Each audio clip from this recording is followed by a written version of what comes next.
Back when I was 17, my friend told me about this deep web drug website called Dream Market.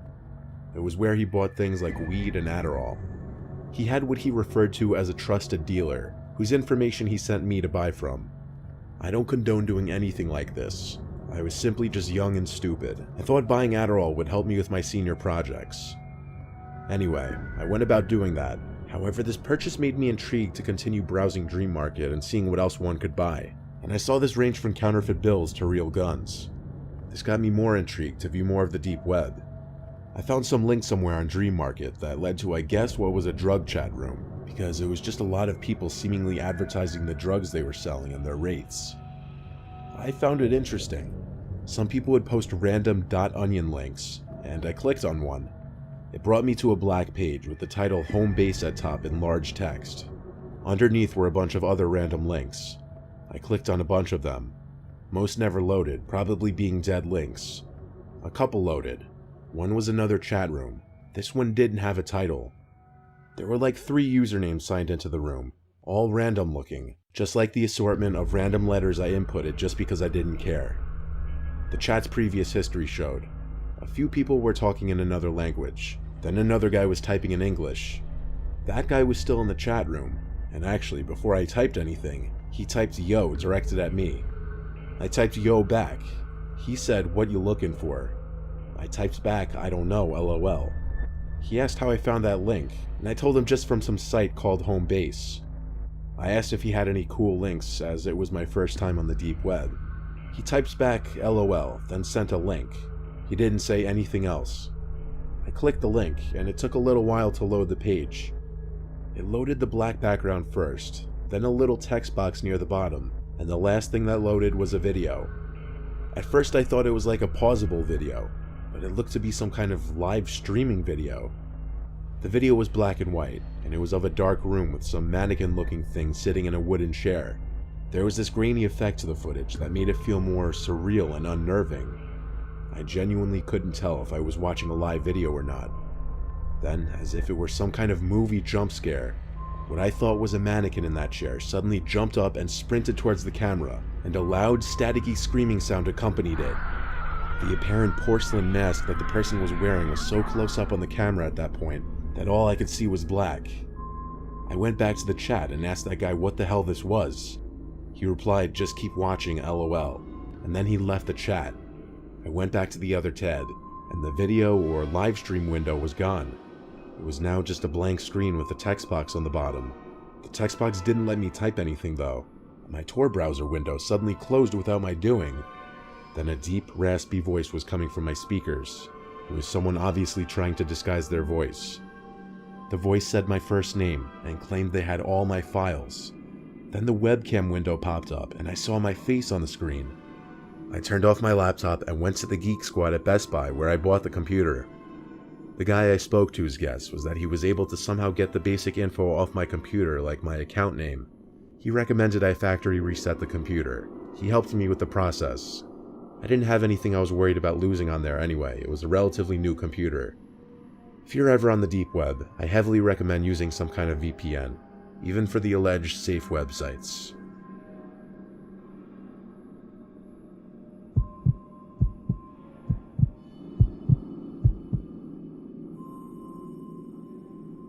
I'm 24 years old, and I'm from a small town called Yarmouth in Nova Scotia, Canada.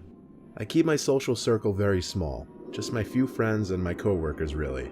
I mention that as a point in saying I don't really know anyone who would be out to get me in any way.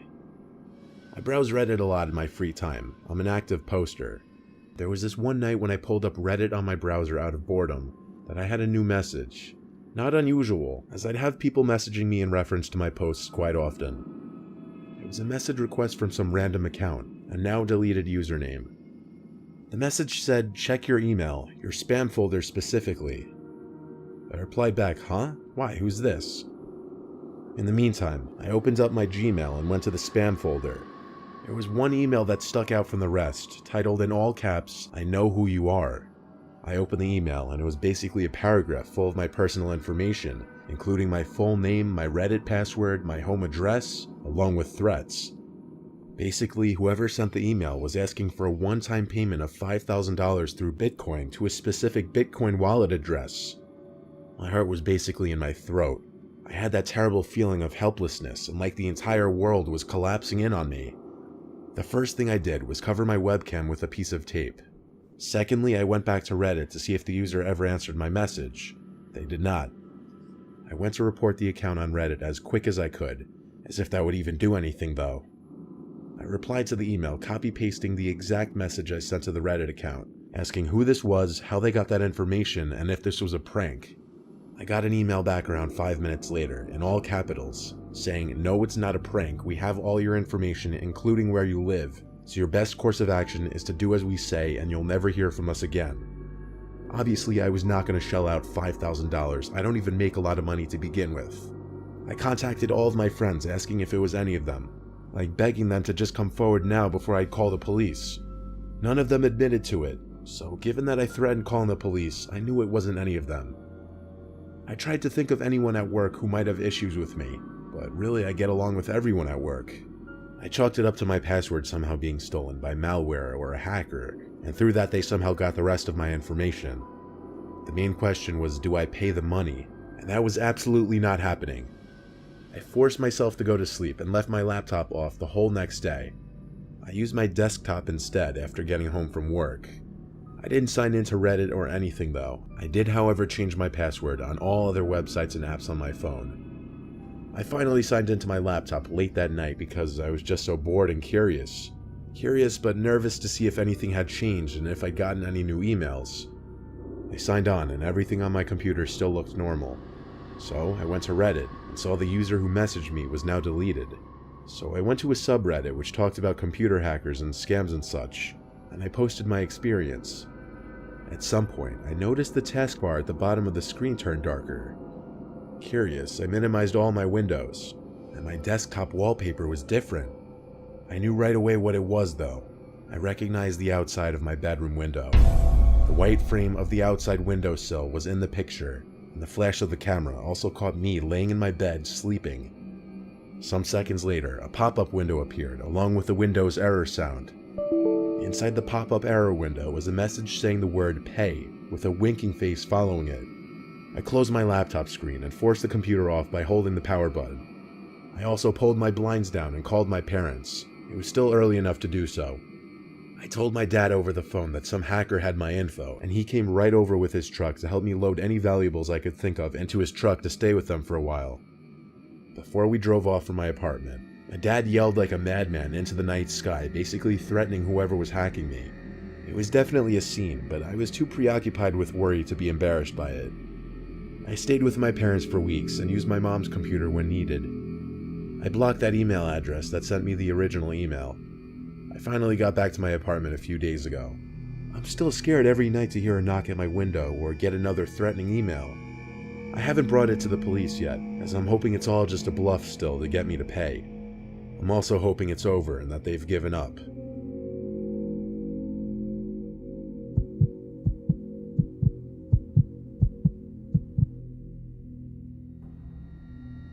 My name is Miranda, I'm 25.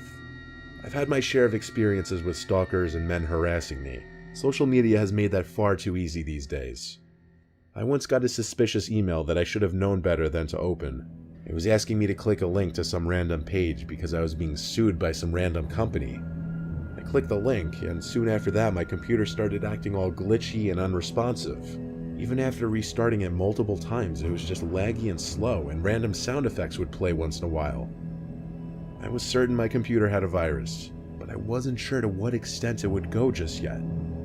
The next day I had a bunch of friends texting me what's up with that Instagram post and asking if I was the one who even posted it. I panicked and opened Instagram, but I was logged out of my account. Someone was hacking me, this confirmed it. If they had my Instagram password, I had no idea what else they could have. Apparently the picture posted on my Instagram was some stupid cartoon meme. It was extremely embarrassing. Minutes of freaking out later, my Snapchat started blowing up. It was from some random account that just added me. They were spamming me to Snapchat call them, so I did. When they picked up, I saw like a quarter of someone's face. It looked like a young guy in his 20s. I could tell he was smiling, that was the creepy thing. The way he said hello was so long and stretched out. I was pretty frantic, asking what he wanted in return for my Instagram back. He started telling me some really creepy shit. He said he sees me every day and that he thinks I'm really pretty, and that this was the only way he'd get my attention. I didn't know what to say. He said he'd give me my account back if I would just be his digital girlfriend. As creepy and weird as this was, I said yes in a heartbeat just to get my stuff back. He told me the password to get back onto my Instagram account, and as soon as I changed the password, I set my profile to private and put a story up saying that wasn't me, I was hacked. I asked this guy for his name and what other info he had on me. He said I could just call him John, and that he could get all the information about me that he wanted. He said this with a smile too. I could see it in the fourth of his face that he would actually show. He refused to show the rest. I played nice the whole time, knowing this guy's a sicko. I managed to get him off the call by telling him I'd snap him tomorrow. I then told all my friends about it and asked what I should do. They all unanimously said I should activate two-factor verification on my Instagram account and then deactivate the account and then block him. When I did all of that though, he didn't take it too well. An hour later, I got a new Snap user blowing up my Snap. I knew it was him, but I opened the snaps anyway. And it was him again threatening me, saying he knows where I live and blocking him was a stupid thing to do. I showed it to my parents now because it was getting serious, so my dad called the police. I didn't block the guy's Snapchat yet though, and I'm glad I didn't. As my parents and I were sitting in the kitchen waiting, I got a snap from the guy. It was a video. I waited a few seconds before opening it. It was a video of him sitting in his car in front of our house, with the caption, "Don't block me again." My dad ran outside in a fit of rage. We tried to stop him, but he wouldn't. But the car wasn't even in front of the house anymore. The guy probably waited until driving away before sending that snap. I'm just gonna say the police did absolutely nothing. They seemed clueless on the matter. But there's not much police could do in hacker situations anyway, apparently. However, I did send a snap of the police car back to the guy, and put a caption, "Fuck with me again, you'll be arrested." He opened the snap and immediately blocked me, so I'd say it worked. This story has a happier ending than most, I guess. But the amount of info some people can get from you online is absolutely terrifying.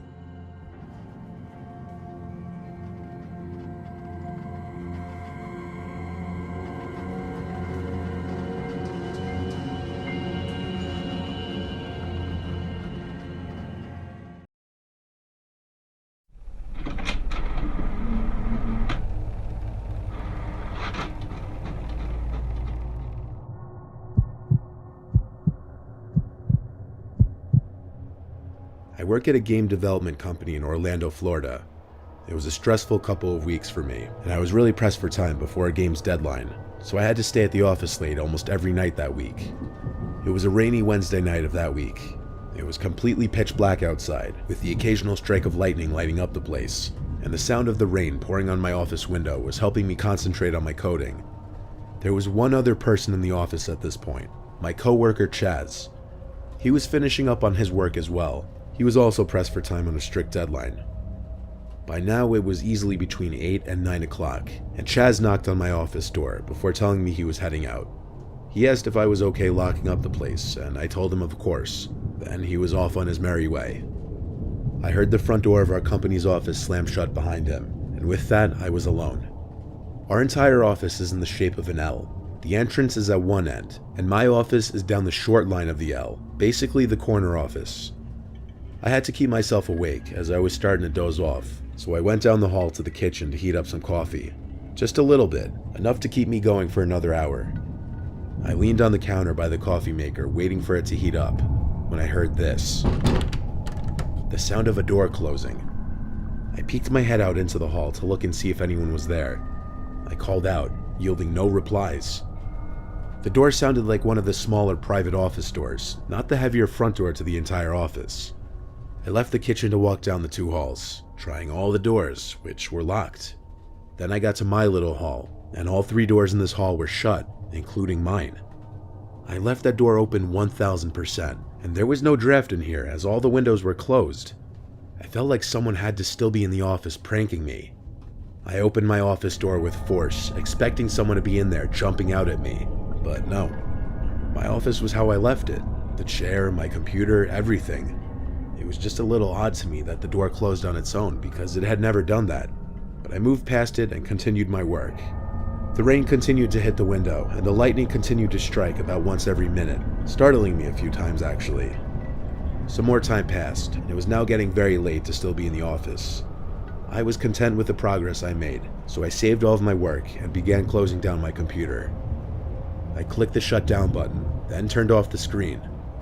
The screen went black, and then I saw it. In the reflection of the computer screen, I saw behind myself a woman standing there. I don't know how I didn't jump or scream, but I felt my heart drop into my stomach. I didn't turn around. I just got up from my desk, calmly grabbed my bag, pretending not to have noticed, and walked to the door. I didn't look back to shut the door or anything. I walked down the hall until I thought I was far enough away. Then I booked it out the exit of the entire office. I then ran down the flight of stairs to the first floor, then out to my car in the rain. The whole time I was terrified I was being followed, or that she would grab me any second, whoever it was. Once I got in my car, I took a second to breathe. Then I looked up at the window to my office. The light was still on in there, and I'm quite sure I saw a small kink in the blinds, as if someone were on the other side looking down at me. I called one of my bosses, Miranda, at once, and she confirmed no one else should have been there. She said she'd call the night security guy and ask him to check the office. Luckily, I got to go the hell home. Later that night, Miranda called me and said the security guy was in the office but didn't see anyone. I told her what I saw one more time, and it freaked even her out. There's only one camera in our entire office, and it's at the end of the longer hall by the kitchen area. The camera footage never caught any woman walking around the office that night.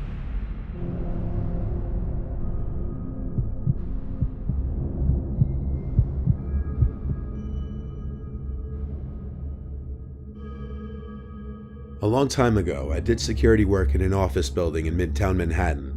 It was mid-November, so one of the offices was looking to start decorating their office space with Christmas decorations, which were held in the basement along with other storage. I usually stood in the lobby area of the building just as general security. It was usually an uneventful job for the most part. But on this cold November Monday, my view of this job changed entirely. An employee of this dermatology office on one of the upper levels of the building apparently had gone down to the basement and had reported that all the lights were out and that the elevator wasn't running to the basement floor. This sounded like the electrician's job, until I was also told that there were multiple broken-in doors down there, implying a break-in over the weekend. That's when it became my job to go down there and investigate. Since the elevator wasn't going down to that level, I would have to take the stairs down there. I was going down there alone since I was the only security guard on duty that day. I took a flashlight with me down there since the power was out. I'd be lying if I said this wasn't nerve-wracking going down there alone. On this level was just storage, electrical components, and janitorial equipment. It was a small maze of corridors with different rooms, and navigating this in the dark with nothing but a flashlight was making the hairs on my body stand up. There were different doors in the corridors, which would lead to different storage rooms for many of the different businesses that rented office spaces in the building. And the call turned out to be true. Many of these doors were bashed in. Some of them were so badly damaged that they looked like they were destroyed with an axe. This was more serious than I thought.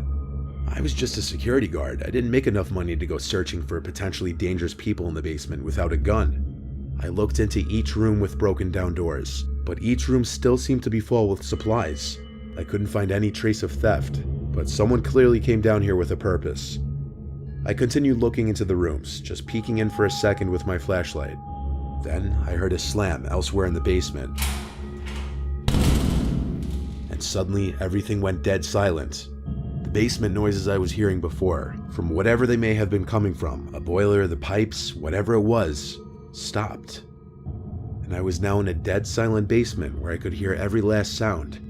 Every footstep I took now sounded 10 times louder. Someone was in the basement still, evident by that slam. It may have been another door. It may have been whatever caused the noises to stop. Stupidly, I called out, "Anyone here?" and my voice echoed down the corridor. I continued slowly back the way I came. I wasn't staying down there another moment. This was a job for NYPD at this point. I was almost to the stairs when I heard this heavy breathing coming up from around the final corner. I instantly knew it to be heavy breathing. I was scared shitless. Why was I put in this situation? I turned off my flashlight and tiptoed just a little closer to look around the corner, and weirdly the breathing stopped. I said one hello, then turned the flashlight back on. Even though the light wasn't aimed exactly in that direction, I still easily saw this extremely tall, hunched over figure facing the wall with some kind of long object that could have been a weapon in his hand. I say his because there was no way a person this big and this stature could have been a woman. I also saw their face turn in reaction to the light. It was this pale, abnormally long face. I think they were bald. Another reason I say it was a man, but I didn't look too long. I ran past the figure to the stairs, screaming back at him that the cops are coming, you need to leave now. I ran all the way back up the stairs, through the basement door, then locked it and called 911. A bunch of NYPD cars came and it was a big thing. At least 4 police officers went down there. I felt pretty useless, I have to say, but removing a dangerous, armed, giant human from the basement with the lights off was not in my job description. I was in the lobby when the officers came back, alone. They didn't have that person I saw with them. They couldn't find him. One of the building's electricians came to fix the electrical issues in the basement. It had something to do with the circuit box in the basement being tampered with. With the lights back on, police still couldn't find anyone down there. There are multiple stairways back upstairs from the basement, which he may have left through. Everyone believed what I saw, though. Those doors didn't smash themselves open. I took sick days the next few days, and every night for a week, I'd lay awake, constantly checking around my room in the dark, scared I'd see some giant figure standing in one of the corners.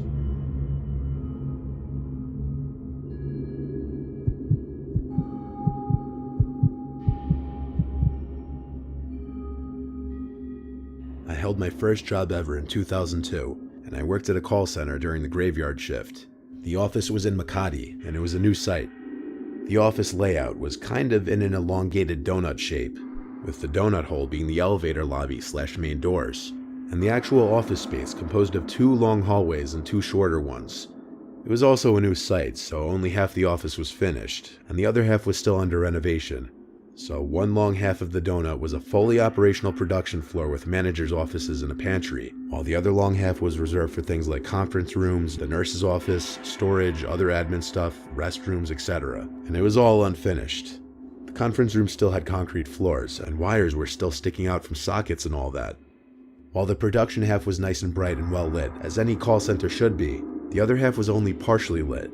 To make matters worse, the guards would turn off the lights completely on that side, since they figured nobody was using it anyway. As a result, people didn't really hang out on that side of the office, and if you needed to use the restroom, you just kinda had to make a mad dash to and from it.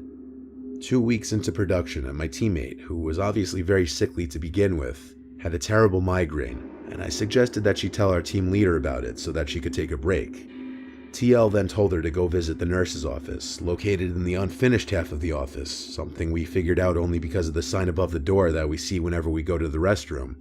I was to accompany her, so that's what we did. We walked to the nurse's office, but found that the door was locked and nobody was inside, even though the lights were on. The door was the type with one of those vertical window panels on it, so we peeked in to make sure nobody was in there. We saw all the medical equipment and a sick bed, a desk, basically everything you'd expect to find in there, except the nurse. Thinking maybe he or she just went on break, we decided we'll just come back later. After half an hour or so, we did go back, only to find that the light at the nurse's office was off.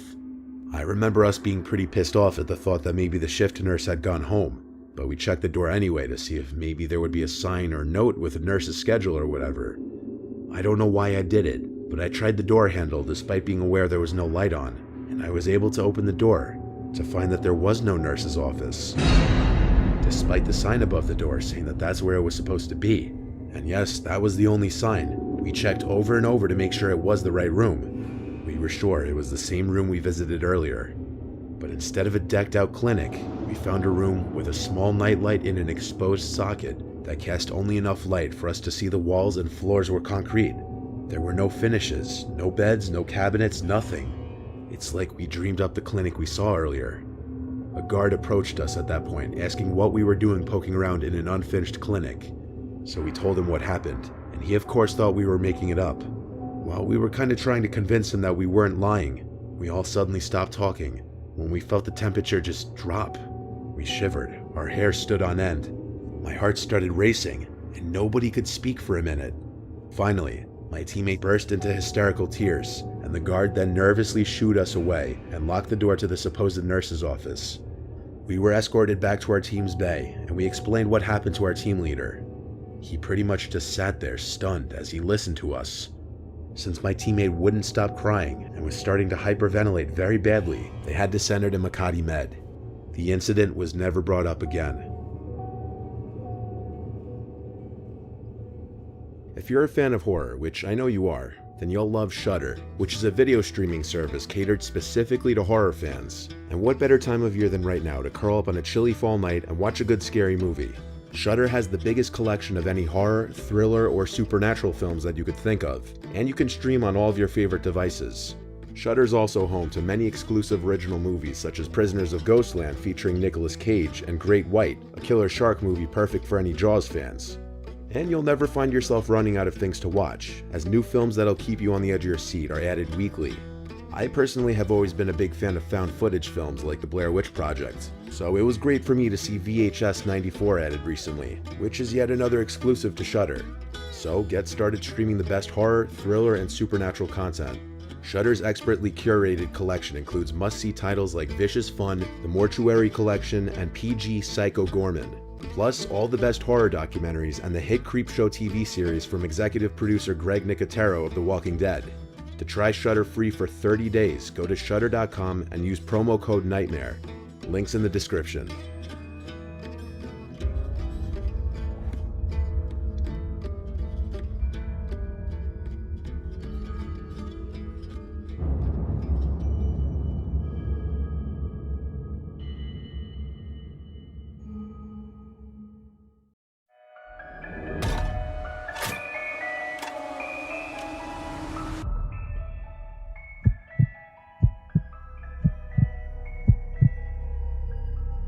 I'm a single mother of two. My ex-husband and I take turns watching the kids month to month. My son Luke is 15 and my daughter Melissa is 10. This happened just a few months ago. I did some late night grocery shopping after work. Luke had texted me earlier that he was going out with his friends. It was a Friday night. I wasn't thrilled with him leaving Melissa alone, but 10 is the age a lot of parents are more comfortable leaving their kids alone, and he knows I can't expect him to babysit her anymore. I got back to the house around 9 o'clock at night. I had to make 3 or 4 trips from the car to the house because of the amount of groceries I bought. I always overdo it with the groceries on the months I get to watch the kids. And then on the months alone, I'm the complete opposite. When I finally finished putting all the groceries in the fridge and pantry, I went upstairs to greet Melissa. I heard the shower running in the bathroom, so I went back downstairs to lay down in the living room and put on my show on Netflix. I was halfway through an episode, and I still hadn't heard Melissa leave the bathroom upstairs. Long hot showers aren't free, and I never condone my kids wasting water. I went up there to knock on the door and tell her to get out of the shower soon. I went back downstairs to resume my show. Only for about 5 minutes though. Melissa was still in the shower, so I went back up there again and knocked louder. This time I waited for her to acknowledge me, but when she didn't, I continued to knock louder and yell her name angrily. It took me a little bit to notice through the bottom crack of the door that the light was off in the bathroom. I tried the doorknob, but the door was locked. The locks on my doors inside the house are easily unlocked with a fingernail though, so I had to force my way in, now growing concerned. As the door opened, I yelled into the room at my daughter, at that moment feeling more furious than anything. I flicked the light switch up and went over to the tub. I yanked the curtain half open, honestly not knowing what to expect, but not in my worst nightmare would I have expected to find some 50-something-year-old withered-looking woman laying flat in the bathtub with the shower spraying water onto her. I screamed so loud and long until I lost the ability to scream for a few seconds. I had my back pressed up to the mirror. Everything on the counter had fallen to the ground. I felt an unexplainable sense of shock and horror. The woman stood up in the tub looking at me, her hair and clothes obviously drenched. I slammed the bathroom door shut and screamed Melissa's name. I checked her room first thing, and I found her hiding under the covers. I grabbed her and tugged her out of the room. As we passed the bathroom door towards the stairs, that woman was standing in the doorway of the bathroom. Everything about her looked like a zombie. Her eyes, her movement. I made sure to grab my cell phone before locking the two of us in the spare room in the basement. I called the police, and as I waited for the police to come, Melissa told me she thought it was me who came into the house. but when she saw some random, scary-looking woman walking up the stairs, she ran to her room to hide. Luke left the front door unlocked when he left. The police showed up in a timely manner. I talked to the police and told them exactly what Melissa told me. I described the woman's appearance, noting she was also soaked, and because of that I couldn't give a good description of her hair besides long and graying. This was all after making sure the woman was no longer in the house. Not under a bed, not in a closet, not behind a shower curtain. She simply left the house as easily as she entered. It's likely she was drugged out of her mind. I'd never seen someone who looked like they were literally lacking consciousness yet still walking. I don't even know if I would have been able to press any charges on her if she was found, which she wasn't. And don't you worry, I properly scolded and reprimanded Luke. Always remember to lock your doors.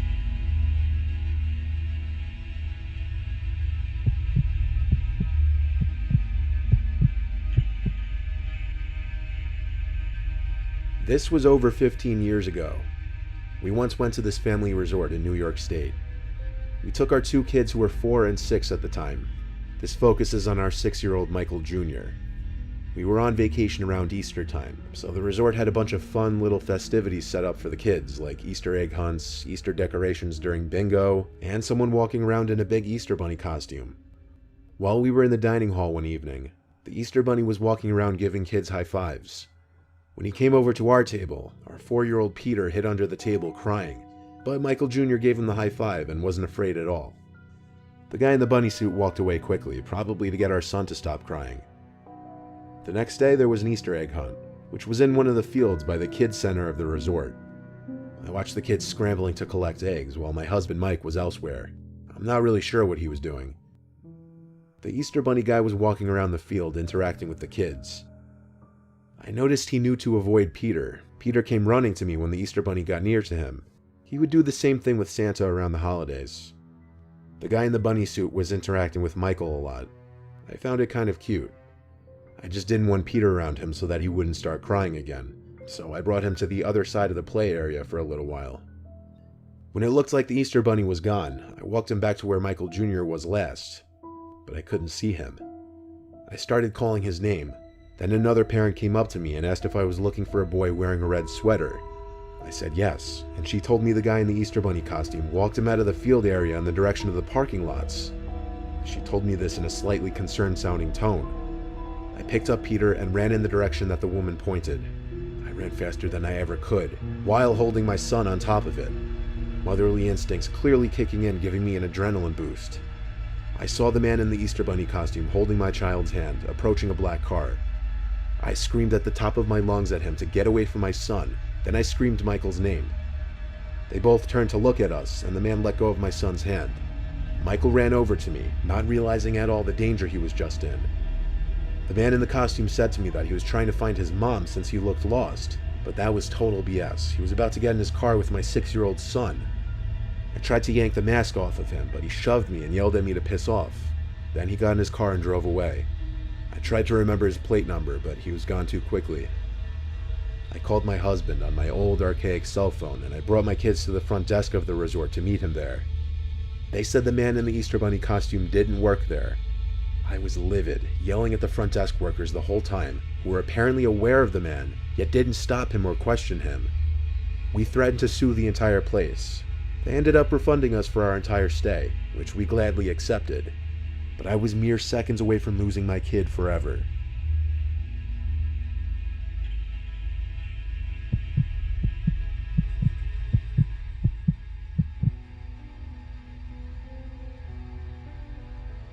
We adopted our son Charlie at the age of 2. He's aware that he was adopted. We were honest with him about that ever since he started to learn to speak. He's now 7 years old. We don't have any children of our own because my wife can't have kids. Somewhat recently, my wife and I started noticing very strange behavior with Charlie, and what motivated me to actually sit down and write this was something my wife and I still can't explain. There's an upstairs toy room for Charlie since there's 2 extra bedrooms in our house. He has a big toy closet in there, and the whole room has a bunch of toys like a Lego table, action figures, and such. For the duration of about a month, at different times we'd hear Charlie talking to himself. Not like role-playing talking in his play, we'd overhear him speaking as if he were talking to another person in the room. The first time this happened, my wife wasn't home. but as I passed his playroom, I overheard him talking as if he had a friend in there, and I swear to God I actually walked in just to make sure he didn't actually have a friend in there. When I walked in, I saw him sitting at his Lego table with a couple of his WWE action figures on top of it, but he wasn't currently playing with any of them. He was just sitting there blankly staring at me. I asked, "Who are you talking to?" He shrugged his shoulders. As weird as it was, I had to assume he was just playing. The next time something strange happened, it was a lot worse. This time my wife was at least home to witness it with me. We were in the kitchen, Charlie was in the backyard playing. We heard him laughing and talking suddenly, so my wife went to look out the window to see what he was doing. Then she called me over to look as well. What we saw was Charlie talking to thin air, as if he were talking to a person. It resembled him trying to show someone who wasn't there how to use the plastic sword in his hand. I expressed to my wife my concern. She said he may just have an imaginary friend. I told her I didn't know how I felt about that. She seemed to feel it was completely normal. Fast forward to like the third or fourth instance.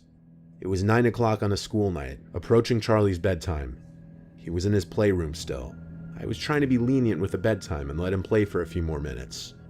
I heard Charlie laughing and talking to his imaginary friend again. I curiously had to take a peek into the room. As I opened Charlie's door, I heard his closet door shut. I looked at Charlie, standing up in the dead center of the room, with his toys scattered around him. I asked him who's in the closet, and something on the inside of it fell. It sounded like a big plastic toy. I asked one more time who's in the closet in a yell. He said George. I swung the door open, expecting one of his little friends in there. Maybe my wife let him have a playdate or sleepover without telling me, but the closet was empty besides his toys. I picked Charlie up against his will and brought him to his room. I told him he was going to bed. Then I told my wife about the closet door closing on its own, and then the toy inside falling on its own. She thought I was messing with her at first, but then she saw I was serious. That night, I woke up to sounds from down the hall in Charlie's playroom. We sleep with the door open. I woke my wife and told her to follow me quietly. We tiptoed to the toy room. Charlie wasn't in there, but a distinct, loud clicking sound was coming from inside the toy closet. I opened it, showing bravery for my wife, and as I did, the clicking stopped. We dug for any kind of electric toys that may have made that clicking sound. Nothing, though. I think that was the night I became a believer in the paranormal. The next morning, I woke to my wife's scream. She was holding our wedding photo. It was cracked right down the middle, not just the picture in the glass, but the frame too. It was cracked perfectly down the middle, separating the two of us. We took Charlie and stayed with my mom for a week. Then, after a week, my wife and I returned to the house. We listed the house for sale, and after a few days of normalcy, we brought Charlie back to the house. But we moved out a month later.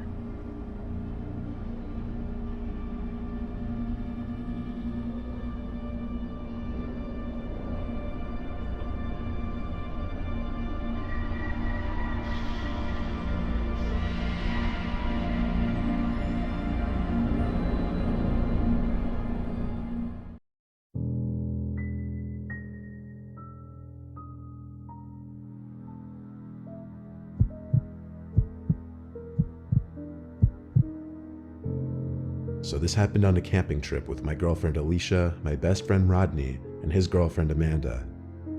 My dad told me about a perfect place to go camping right by a big lake surrounded by dense forest. A trail from a nearby parking lot would lead straight to the lake. His directions were straightforward, and it was actually easy to get to the lake. We got there as the sun was on its way down and the sky was turning that beautiful orange.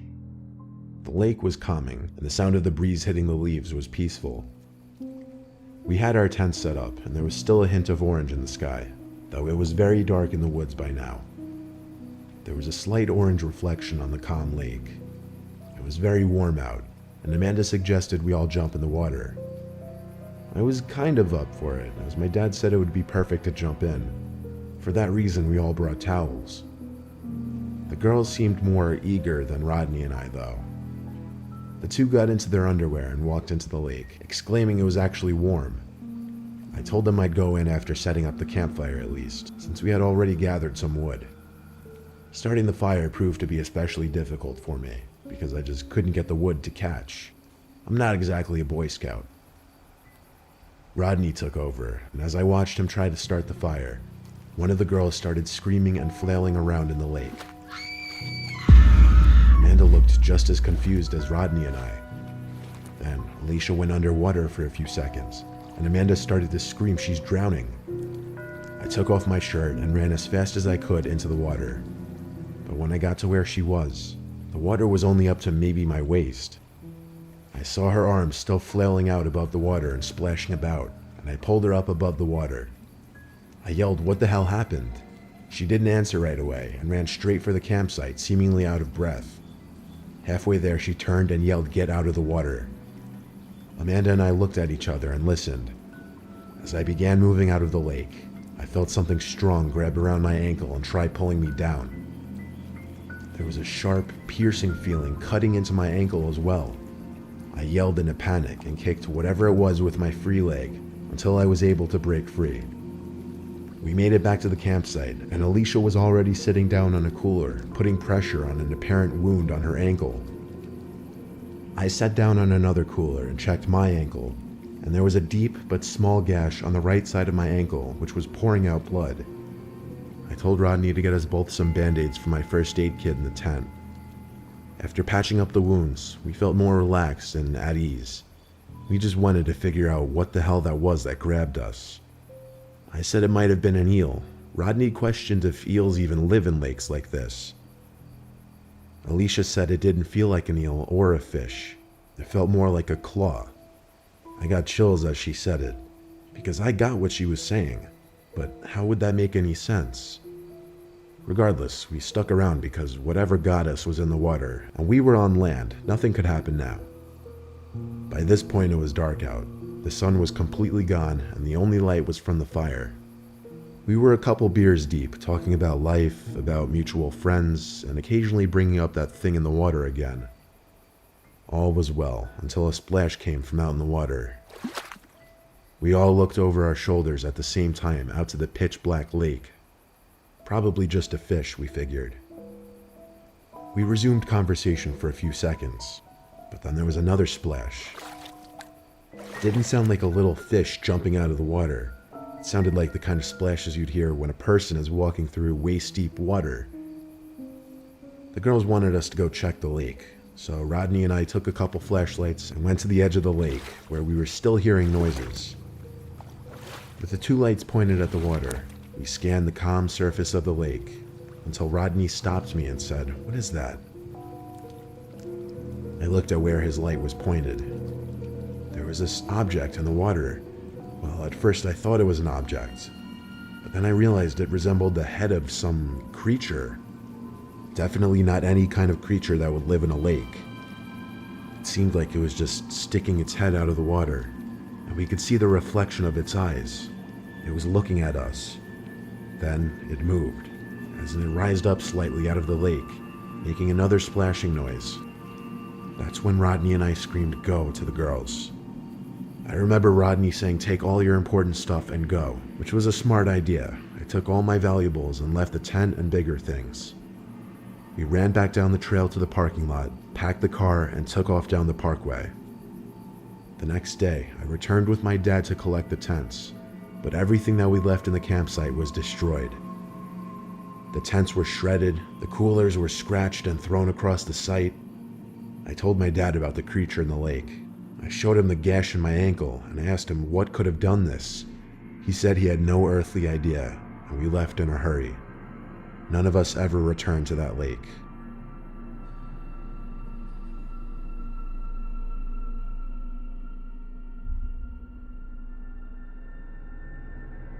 My house sits next to a nature preserve on Long Island, New York. I live alone most of the time, besides when my girlfriend who lives out of state comes to visit. Well, I can't say I live completely alone. I have 2 German shepherds, Tate and Moose. They sleep downstairs by the back door of the house.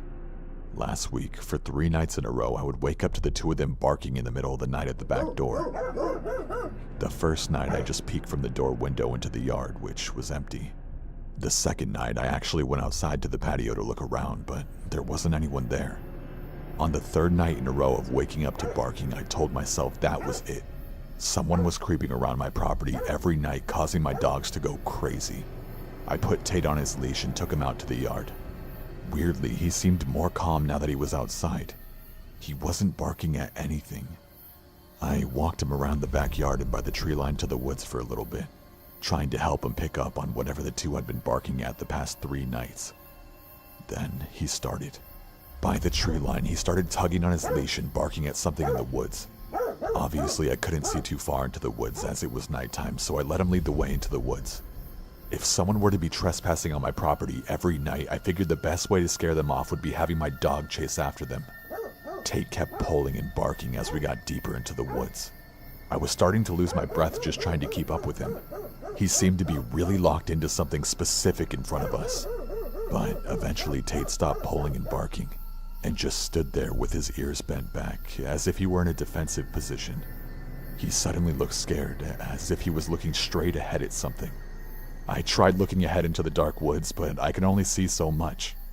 There was this cracking of a stick or small branch a little ahead that confirmed there was a presence with us in the woods. I took this as a time to call out, "Whoever's out there, you need to stop trespassing on my property. If you don't, I'll either unleash my dogs on you or call the police. Whichever I feel necessary to do." There was no kind of response or signs of acknowledgement, just another crunch of a twig or stick being pressed into the ground by something, once again confirming there was someone or something standing maybe 10 yards away. I whistled to Tate to follow as I turned us around and headed back to the house. Tate kept looking back every 3 seconds. I'd have to pull him forward just to keep us moving. But then I heard a footstep close behind us, and Tate started to growl and bark again. It was now that I truly started to feel threatened. I didn't have my phone on me, I didn't have my flashlight, my only sense of protection was Tate. Then there was this sound, this unexplainable sound. It was this clicking type noise mixed with this humming sound, almost like a giant bug. Tate started going crazy again. He was barking and pulling, but I held him back. I kept looking at what he was trying to lunge towards, and I finally saw something. There was a set of glowing eyes, only the eyes were set very high off the ground, not down low like from a cat or raccoon. I started to run back towards my house now. I could see the light from my back patio shining through the trees now. I made it through the tree line back to my backyard. I ran Tate to the back door and let him inside. I turned back to the trees at the opposite end of my yard and I just stood there, listening and waiting for anything. A rustle in the bush made me turn my head about 20 degrees to the right. I saw a figure standing in the woods near the tree line. My patio light lit up the outline of the body somewhat. It looked like it had the shape of a humanoid-like figure, but it was crouched down, kind of hiding behind a little bush. It had extremely long-looking arms in comparison to the rest of its body, and on the lower half of its face, all I saw was black, almost resembling a big gaping mouth. I keep saying it because I knew what I was looking at couldn't be human. I went inside, shut all the blinds, and took my dogs upstairs to my room. I reported an unidentified creature in the preserve to the police. I gave my best description on the phone, and the woman on the other end asked me to call back if the person or creature were to actually enter my private property. Basically, calling the police was for my own peace of mind, but they didn't send anyone. I've been having my dog sleep in my room with me since last week, and there have been no further sightings since. I'll update everyone if anything changes.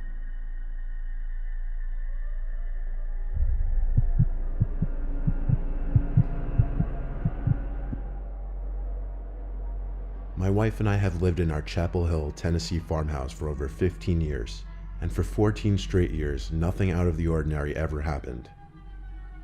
Our kids have all moved out. It's just me and the wife in the house now.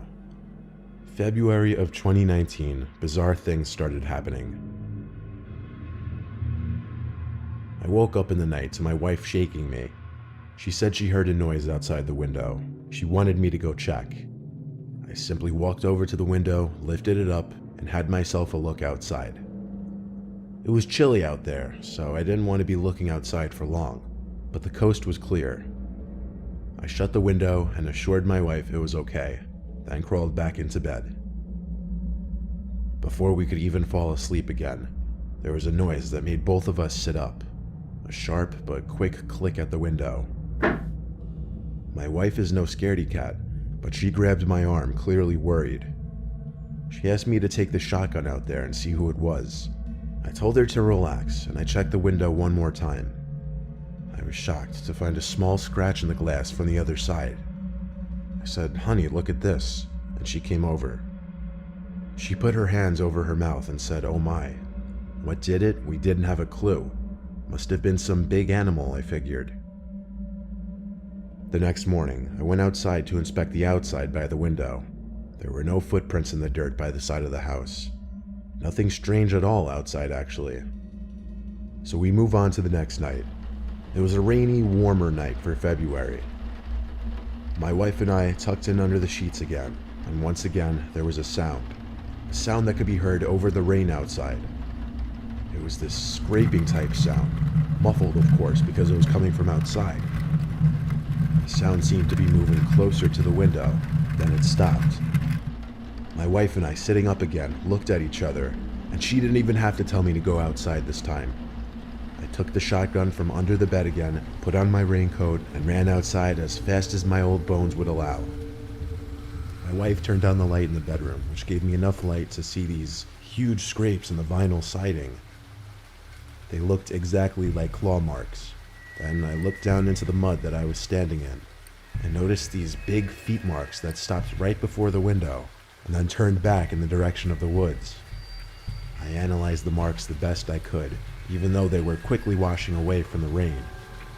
These didn't look like marks from boots, shoes, or any animal that I knew of. They looked like these huge footmarks with claws on the ends. We don't have black bears where we live. 15 years here and we've never seen one, so this just made no sense.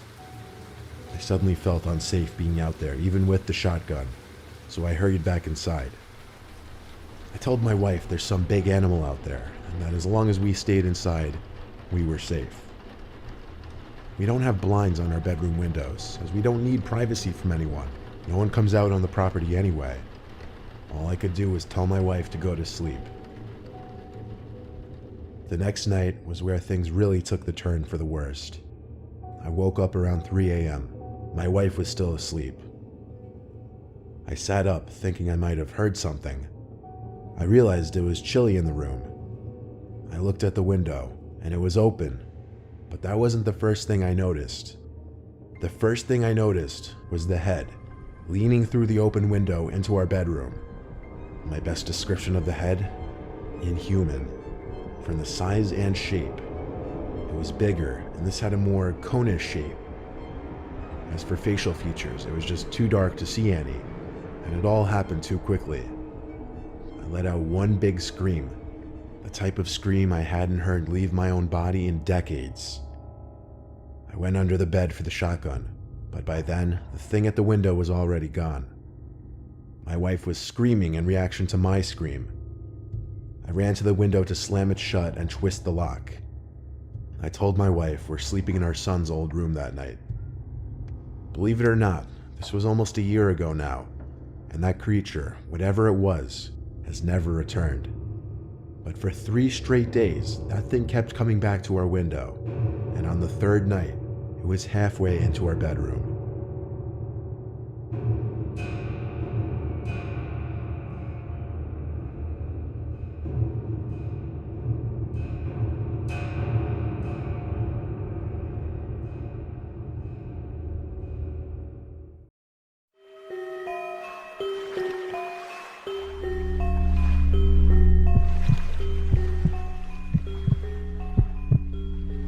I started talking to this girl years back named Christina. We met through mutual friends, and after a while of commenting on each other's Snapchat stories, I decided to just bite the bullet and ask her out on a date. It was mid-July, so options for things to do were abundant. Namely, the beach and anything outdoors was an option for a first date. There's a beach by me that allows trucks to drive onto it with proper permits, and I frequently go there still to this day with my pickup truck. It was a night that neither of us had work the next day, so we decided to go to the beach and have a little bonfire with some drinks. On a weeknight past 8 o'clock, I knew next to nobody else would be on the beach that late, so it was what seemed like a perfect first date in privacy. She lived only 5 minutes away from me, so I picked her up, and then we stopped at a 7-Eleven where I bought some firewood and other supplies for the fire. Then we headed straight to the beach. To be honest, I'd never started a fire before that, so I was scared of embarrassing myself, but on paper, it sounded like a good idea. I pulled us onto the trail that leads to the beach. It's a decently long trail, and at one point there's a fork in the path where 99% of people turn right to the main beach, but I often go left because it's a lesser known, smaller but more private section of beach. We went left, and when we got to the beach section, we were the only people there. I had my brights on and could see basically all the way down the empty beach. Not another truck in sight.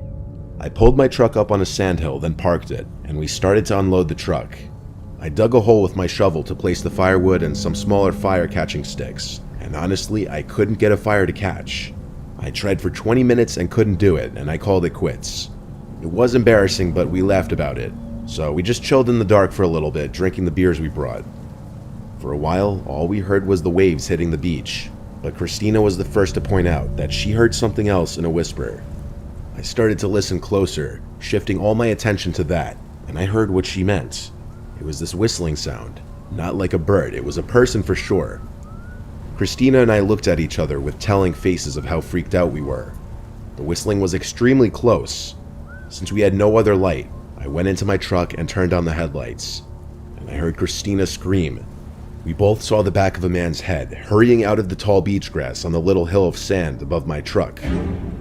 He had likely been there the whole time, watching us for some reason. I yelled to get lost to the creep. I went up the little hill and tried to follow him, but right away I lost sight of him. There was tall beach grass everywhere. He could have been hiding in any of it. I took out my phone to use its flashlight and got on my toes to get a look over the grass. Looking back, I don't even think I wanted to find him, so I don't know why I didn't just get in the car right away and leave. Christina called me back to just get in the car and leave. Then I heard the whistle again. It sounded way too close for comfort, like within 10 feet from me. Christina heard it too, and she once again begged me to come back to the car. I did. I went back down the little hill and started packing the chairs and bags into the bed of my truck. As I was getting into the truck, I stopped and heard a humming from the same spot. It was clear by this point someone was deliberately trying to scare us. We got in the car, and I switched my lights off and turned the engine on. I sat there for a few moments, waiting, as if I knew that whoever was in the grass would come look at us after hearing the engine start and lights turn off. And I was right. I turned my lights back on, and for just a brief moment, a man's face could be seen looking through the grass into my truck. The light being turned back on made him hide back in the grass. I was tempted to get out and beat the guy up, but Christina stopped me and convinced me that he may be sick in the head or armed, or both, and that we should just leave. I agreed, and we left the beach, the whole time looking behind us to make sure we weren't being followed. It was an incredibly tense and scary drive off that beach. With the amount of crazy people out there, I have no idea what that man's intentions were, but nothing about that entire encounter was normal at all.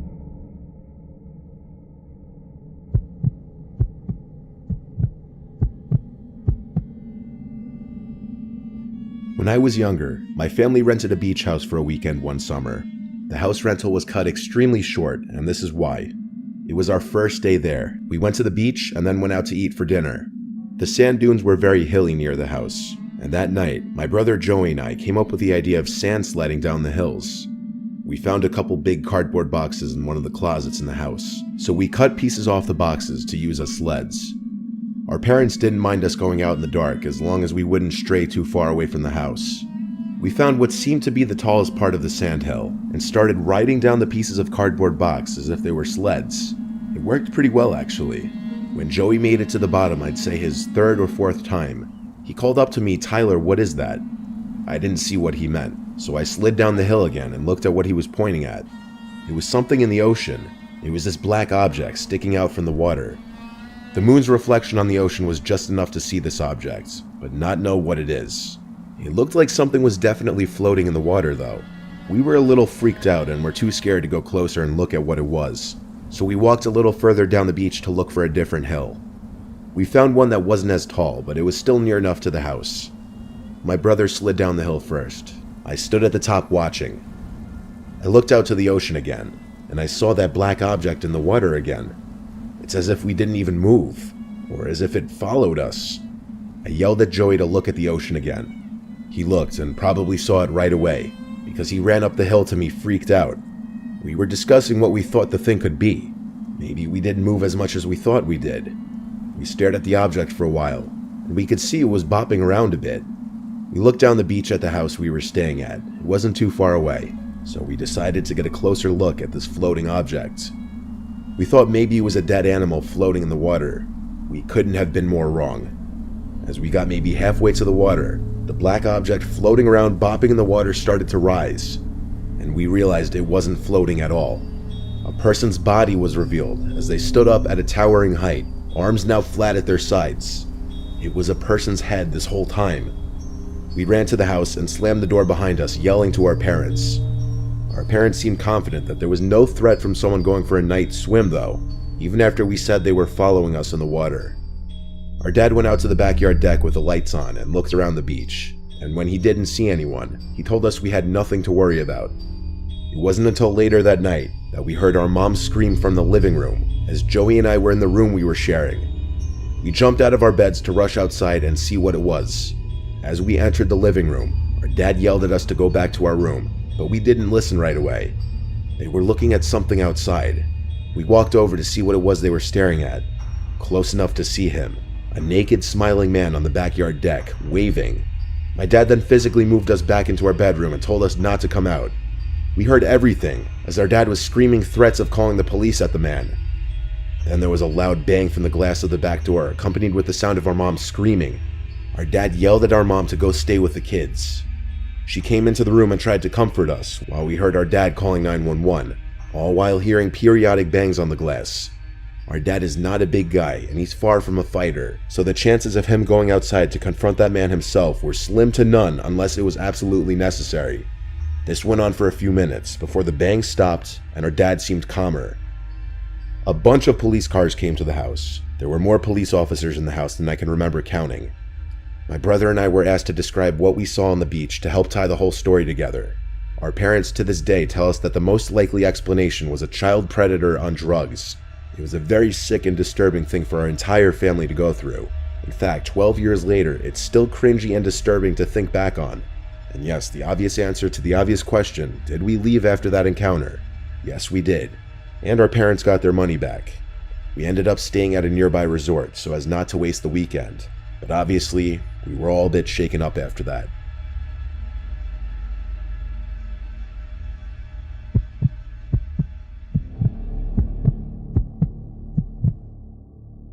When I was 20, my girlfriend Stevie and I wanted to go to this local beach fireworks show for the 4th of July. However, all the main beach parking lots were completely full, and it was absolute chaos trying to find parking.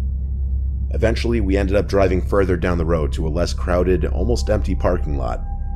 People were parked in the lot sitting on beach chairs in the parking lot, apparently ready to watch the show from there, but Stevie and I didn't want to do that. We walked onto the beach with our blanket and drinks. We had to cross a tunnel under the overpass to get to the beach side away from the parking lot. The beach was surprisingly empty. Apparently, we were the only ones who thought it'd be a good idea to walk to the main beach. We started our long walk. We walked for literally 20 minutes until the fireworks started shooting into the air. We weren't that close, but it was better than nothing, and we were tired from walking. We had the beach to ourselves where we laid down the blanket. We were literally just making the best of the situation. The fireworks show was decently long. About 10 minutes into the show, I heard voices from behind us. I turned around and saw a few people in the distance. They were standing facing the fireworks, nothing strange there, probably just more people watching the fireworks show. We sat for another 10 minutes or so, around the time the show ended. We were being eaten alive by mosquitoes by that point, so we picked all our stuff up and started speed walking back. We passed a few tunnels, and although they all looked the same, we remembered that the one we crossed had 2 garbage cans right next to the left wall. I could see a young man approaching us from the darkness ahead. He greeted us and asked us for help. I slowed my walk, but didn't come to a complete halt, because I was instantly wary of this guy. He looked to be one of the guys I had seen in the distance earlier. He was pointing into the tunnel next to him, saying his friend was injured and he needed help, but that he didn't have a phone on him. Stevie seemed equally sketched out as me. I continued to inch away from the guy while holding her, gauging this young Hispanic man who appeared to be in his mid-20s. I asked him where his friend was, and he said in the parking lot beyond the tunnel. I looked into the tunnel, which was completely pitch black. There was no way in hell I was going through there. This seemed incredibly off. I apologized and said we're in a hurry, and pulled Stevie along with me as we continued to walk quickly away. The man's tone changed to more annoyed, angry. He called me a piece of shit as we walked away. I didn't even turn around to acknowledge. I just whispered to Stevie to keep walking. I'd look over my shoulder every few seconds, checking if we were being followed by him, and eventually I realized we were. He, along with 2 other people, were tailing us from not far behind, already indicating that the man lied about his so-called injured friend. We were about to be jumped, I could feel it. I told Stevie to run ahead to the tunnel with the 2 garbage cans. I knew if we both ran, that it would probably trigger the group of men behind us to chase us. She moved ahead in a low-key, non-obvious jog. I realized the men behind me were getting closer. I wanted to give Stevie a little more time to get ahead to the car before I would book it. By the time I'd made it to the tunnel, I turned around again, and the 3 men were almost right on top of me now. One of them started shouting, "Hey, come here." Stevie was trying to call me, but I couldn't pick up.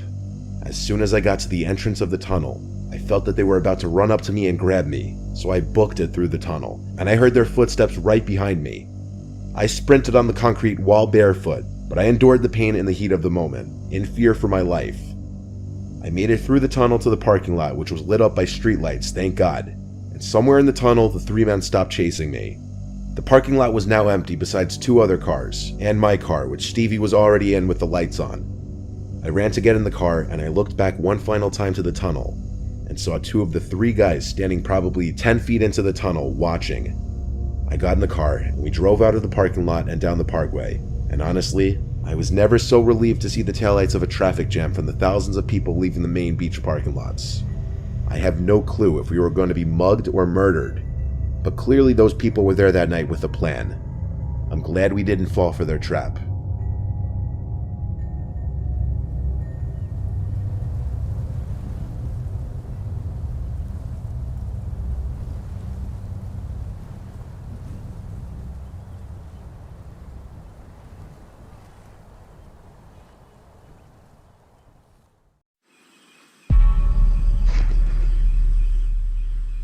These are 3 honeymoon stories.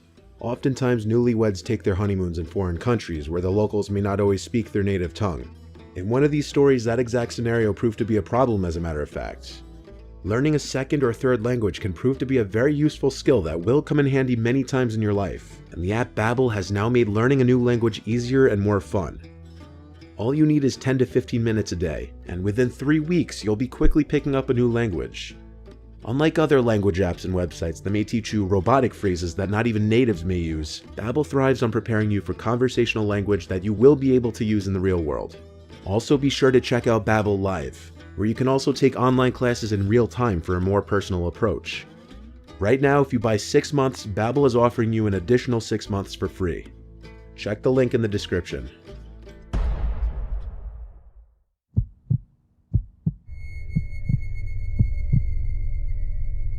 For my wife and I's honeymoon, we went to Hawaii. Our hotel was on Maui, which we heard was the best island for couples and honeymoons. The hotel was on the beach, and every night they'd have torch shows, luau's, and other kinds of live entertainment. During the first few days, we did a lot of drinking and restaurant hopping. On our 4th day, we wanted to explore one of the jungle hiking trails, as there are a bunch on the island, and it was on our bucket list for the trip. We drove our rental car a long drive to the nearest parking lot to PPY Trail, a long scenic trail in the bamboo forest in the jungle. The trail would eventually lead to numerous waterfalls and hidden ponds that you could swim in. We were told about it by some locals and other tourists, so that's what we wanted to do. There were a few cars in the parking lot, but the parking lot wasn't just for this one trail. Walking down the path for a while, it truly was just a wall of bamboo on either side of us. It was truly an environment I'd never seen before. My wife stopped us and pointed at a small animal slightly off the trail. It was a mongoose. It was stopped, looking at us, and we both thought it was adorable. My wife started approaching it slowly, bent down to appear smaller and less intimidating. I did the same. Of course, the little creature ran away pretty swiftly, and my wife chased after it goofily. I followed suit. As we got deeper into the jungle, straying away from the trail, we heard the sound of water. It was a waterfall nearby. We followed the sound of it until we came to this beautiful pond with a small waterfall pouring into it. We dipped our feet in the water, and it was a surprisingly comfortable temperature, and it was deep enough to submerge ourselves in. So we decided to do a little skinny dipping, knowing how unlikely it would be that anyone else would be here. Well, apparently we were wrong about that, because as we were in the water, my wife shrieked and said, "Oh my God," as she pointed at some older man in a straw hat with a long gray beard standing in the jungle half behind a tree, staring at us. I'm too nice of a person, so I waved for some dumb reason, instead of yelling to stop creeping on us, because that's what it looked like he was doing. He didn't wave back, he didn't smile, he didn't even move. I looked at my wife and said we should leave, but she didn't want to step out of the water naked for him to see. I kind of agreed. So now I called out to him, asking if he needed something, and only then he called back in a surprisingly deep voice, saying he's looking for his dog. I said we haven't seen it, and then he walked away. I said to my wife we need to go immediately. We got out of the water and got dressed, then tried to find the trail, but we couldn't find it. We strayed far enough away from it that we were apparently lost. We had lost the direction we came from, and there was no cell reception out here. It was getting late in the day, and panic was setting in. By the time the sun was setting, my wife was in tears. All the while, as it got darker and darker, we felt as though we were being followed, hearing footsteps every now and then. It reached the point where the jungle was completely dark now, and we had to use our flashlights on our dying phones. But when we heard footsteps coming from behind us again, I whispered to my wife to turn it off to not reveal ourselves. We felt like we were being followed for hours. After turning out the lights, it was pitch black for a second, until my eyes started adjusting to the darkness. As soon as that happened, I noticed the figure about 10 feet away, and it was slowly creeping closer. I backed away slowly as I pushed my wife behind me. I said, "What do you want?" in a very nervous voice. My wife apparently didn't see him, because she turned her phone's flashlight back on and aimed it at the figure, revealing it to be that old man with a straw hat and beard holding a hacksaw. We both screamed. My wife let out a scream of fear while I screamed, "Go, go, go," to her. We ran through the jungle without any lights. There was just enough light to barely see where we were going. We ran and ran and ran, thankfully wearing sneakers and hiking attire. Eventually I got cell reception, so we followed the map back to the parking lot we came from, which took a good 10 to 15 minutes of running. We made it back to the car, and at that point, it felt like we were given a new chance at life.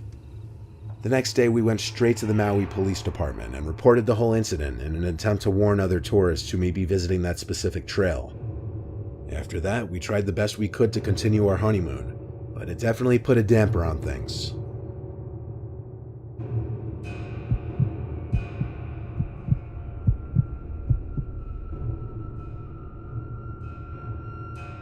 My honeymoon was in Sicily.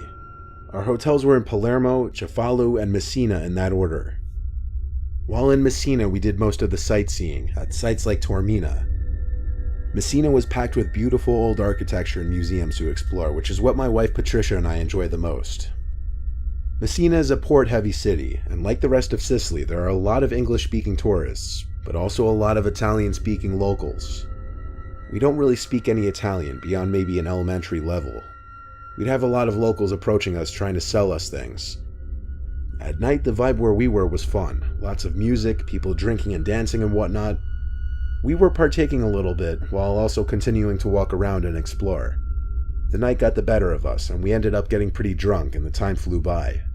Pretty soon it was past midnight, and things outside on the streets were simmering down. We took a wrong turn back to our hotel, and kind of lost our way. Eventually we ended up in this sketchy alleyway, and Patricia was getting upset that we seemed to be entering a sketchy area. I put my arm around her to make her feel safer. Suddenly some guy came up to us obnoxiously close, speaking Italian like a machine gun, so quick we couldn't even attempt to understand any words.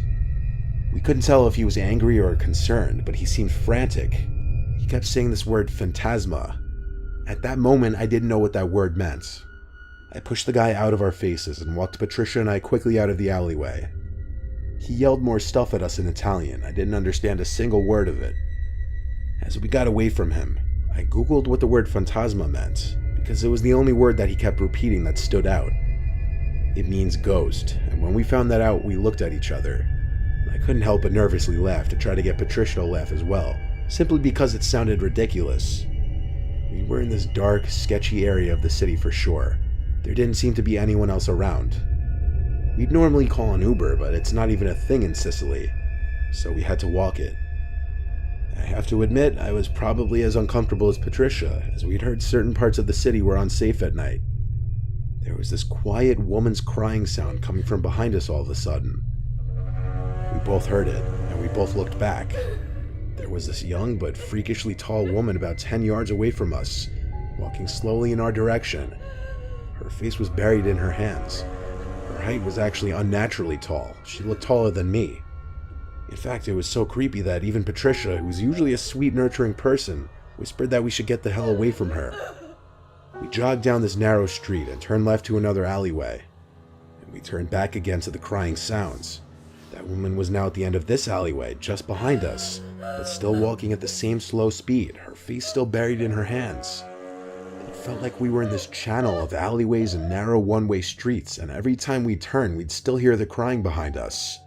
It only stopped when we made it back to, I guess, what you'd call one of the main roads with other civilian traffic besides us. From there, we simply walked back to the hotel.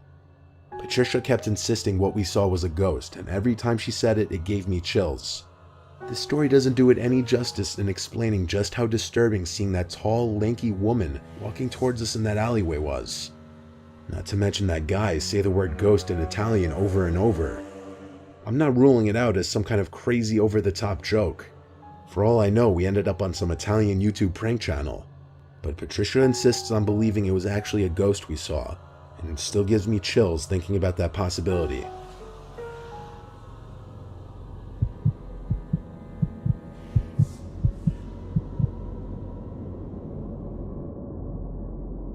We aren't the richest couple out there. We both work 9-to-5 jobs to make ends meet. We're doing all right now, but back when we got married, we were struggling. So when it came time for our honeymoon, we couldn't go all out and blast all our money. My wife, who I'll choose to keep nameless, was doing research for affordable beach getaways, and she found a private house in the Bahamas for 3 nights on Airbnb, so we went with that. After flight tickets and the cost for the rental, it didn't even come out to that much. Upon arrival, we entered the code for the padlock on the door to let ourselves into the home. It had a spacious living room and kitchen, a large bedroom, 1 bathroom, and a big back deck that led to the private beach. We spent all of the first day on the beach, then walked to a nearby restaurant for dinner. When we got back, this is where the weird things started happening. As soon as we walked in the door, we noticed things seemed like they were in the wrong places, like our sandals, our bags, and so on. Nothing was missing though, so we accused each other of having moved the stuff beforehand. We jumped in the hot tub that was on the back deck for a while, until we both heard something from inside the house, like a bang or a door closing. I got out from the hot tub to check, dripping all over the floor of the house. All the doors were closed though. I didn't remember if they were open earlier or not. Regardless, I checked the room and it was clear of any intruders, as well as the bathroom. I went back outside to grab a towel and put my clothes on. I was done in the hot tub anyway, and so was my wife, though I was growing a little suspicious, or cautious you might say.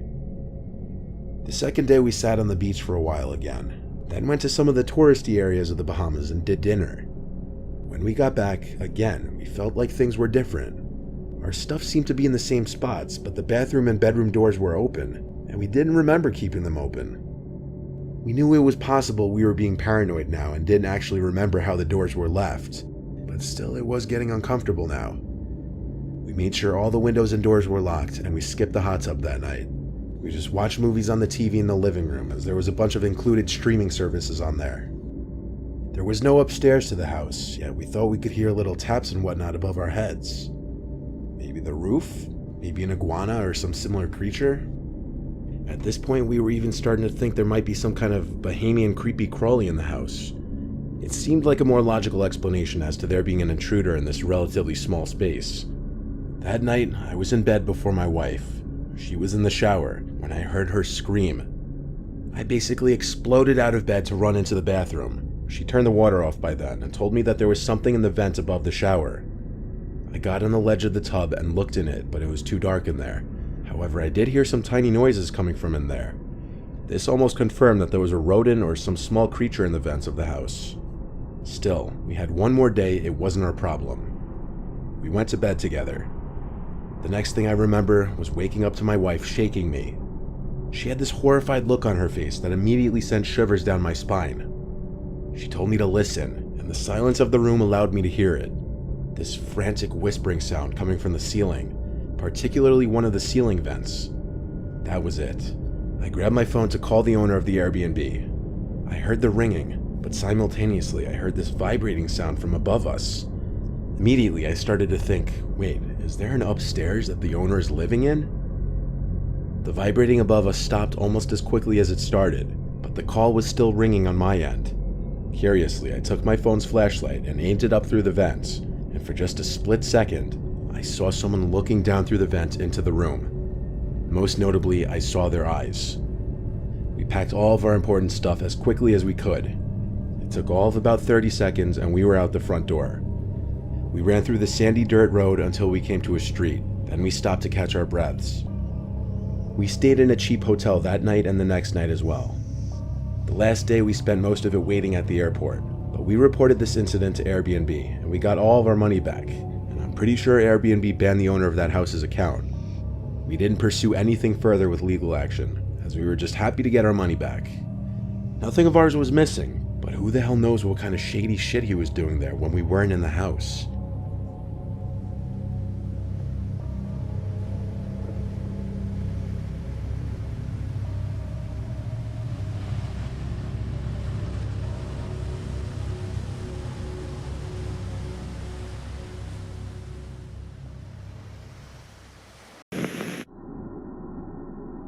In 1991, a 12-year-old boy named Jared Negretti went hiking on a camping trip with his Boy Scout troop that consisted of 14 other boys.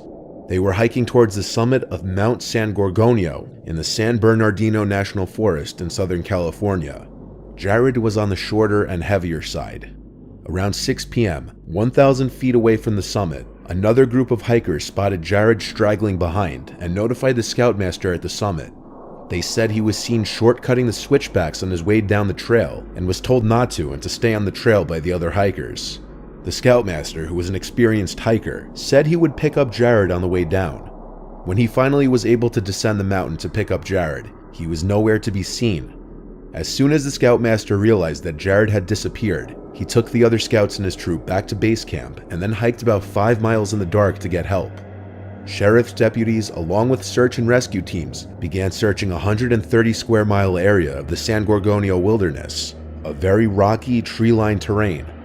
Within 3 days, their search was focused on a 6 square mile area where a footprint believed to match one of Jared's high-top tennis shoes was found. Searchers also discovered beef jerky and candy wrappers believed to have been dropped by Jared, and perhaps most importantly, his camera was found. On the film roll were 12 pictures. Most were landscapes taken by the boy when he was still with the troop, but the last one shows a self-portrait in which it seems he pointed the camera at his face, aided with the flash of the camera. It's possible he lost the camera when he slid down a portion of the mountainside. At least 70 officers, including some airlifted by helicopter and some on horseback, were deployed. Some of the helicopters were even equipped with infrared scanning. Over the next 2 weeks, as many as 3,000 people had logged 45,000 hours searching 50 square miles of the San Bernardino National Forest. So the question is, did he fall off the trail and slip down the mountainslide? While it's possible, it seems unlikely that his body wouldn't have been found in the immediate area around the switchbacks he was cutting down. Some people think he may have been the victim of a bear attack, but this seems unlikely as well, as there were no signs of blood, drag marks, or other evidence linked to any animal attack. Some believe he was abducted by a predator, given the mountain is well used by hikers. To this day, 3 decades later, Jared's remains have never been found. On the cold night of February 24th, 1978, 5 young men from Yuba County, California, Bill Sterling, Jack Hutes, Ted Weir, Jack Madruga, and Gary Mathias, headed to California State University to attend a basketball game. When the group of men didn't return the next day, friends and family grew concerned. What should have been a quick road trip to see a basketball game turned into a mystery that has never been solved. All 5 men suffered their own mild forms of mental issues, but they were still able to fully function in society. The men were scheduled to play in a Special Olympics basketball game of their own the next day, for which they prepared their clothes before leaving for California State University the day prior. A police search ensued shortly after they were reported missing, and a few days later, the men's car was found abandoned far from the route they should have taken to return to Yuba City. In fact, it was a whole hour in the wrong direction of Yuba City, having been driven up a winding mountain pass in the Plumas National Forest at the northern point of the Sierra Nevada. The car had a few empty food wrappers and drink bottles. Apart from that, the car was empty. The car was found in working condition. It was lodged in a snowbank with no signs of foul play. However, the car could have been easily pushed out by the 5 young men, raising more questions. For the next week or so, police and forest rangers searched the area hoping for any signs of them, but unfortunately any possible tracks of the men, or even God forbid their bodies, were covered by a passing snowstorm.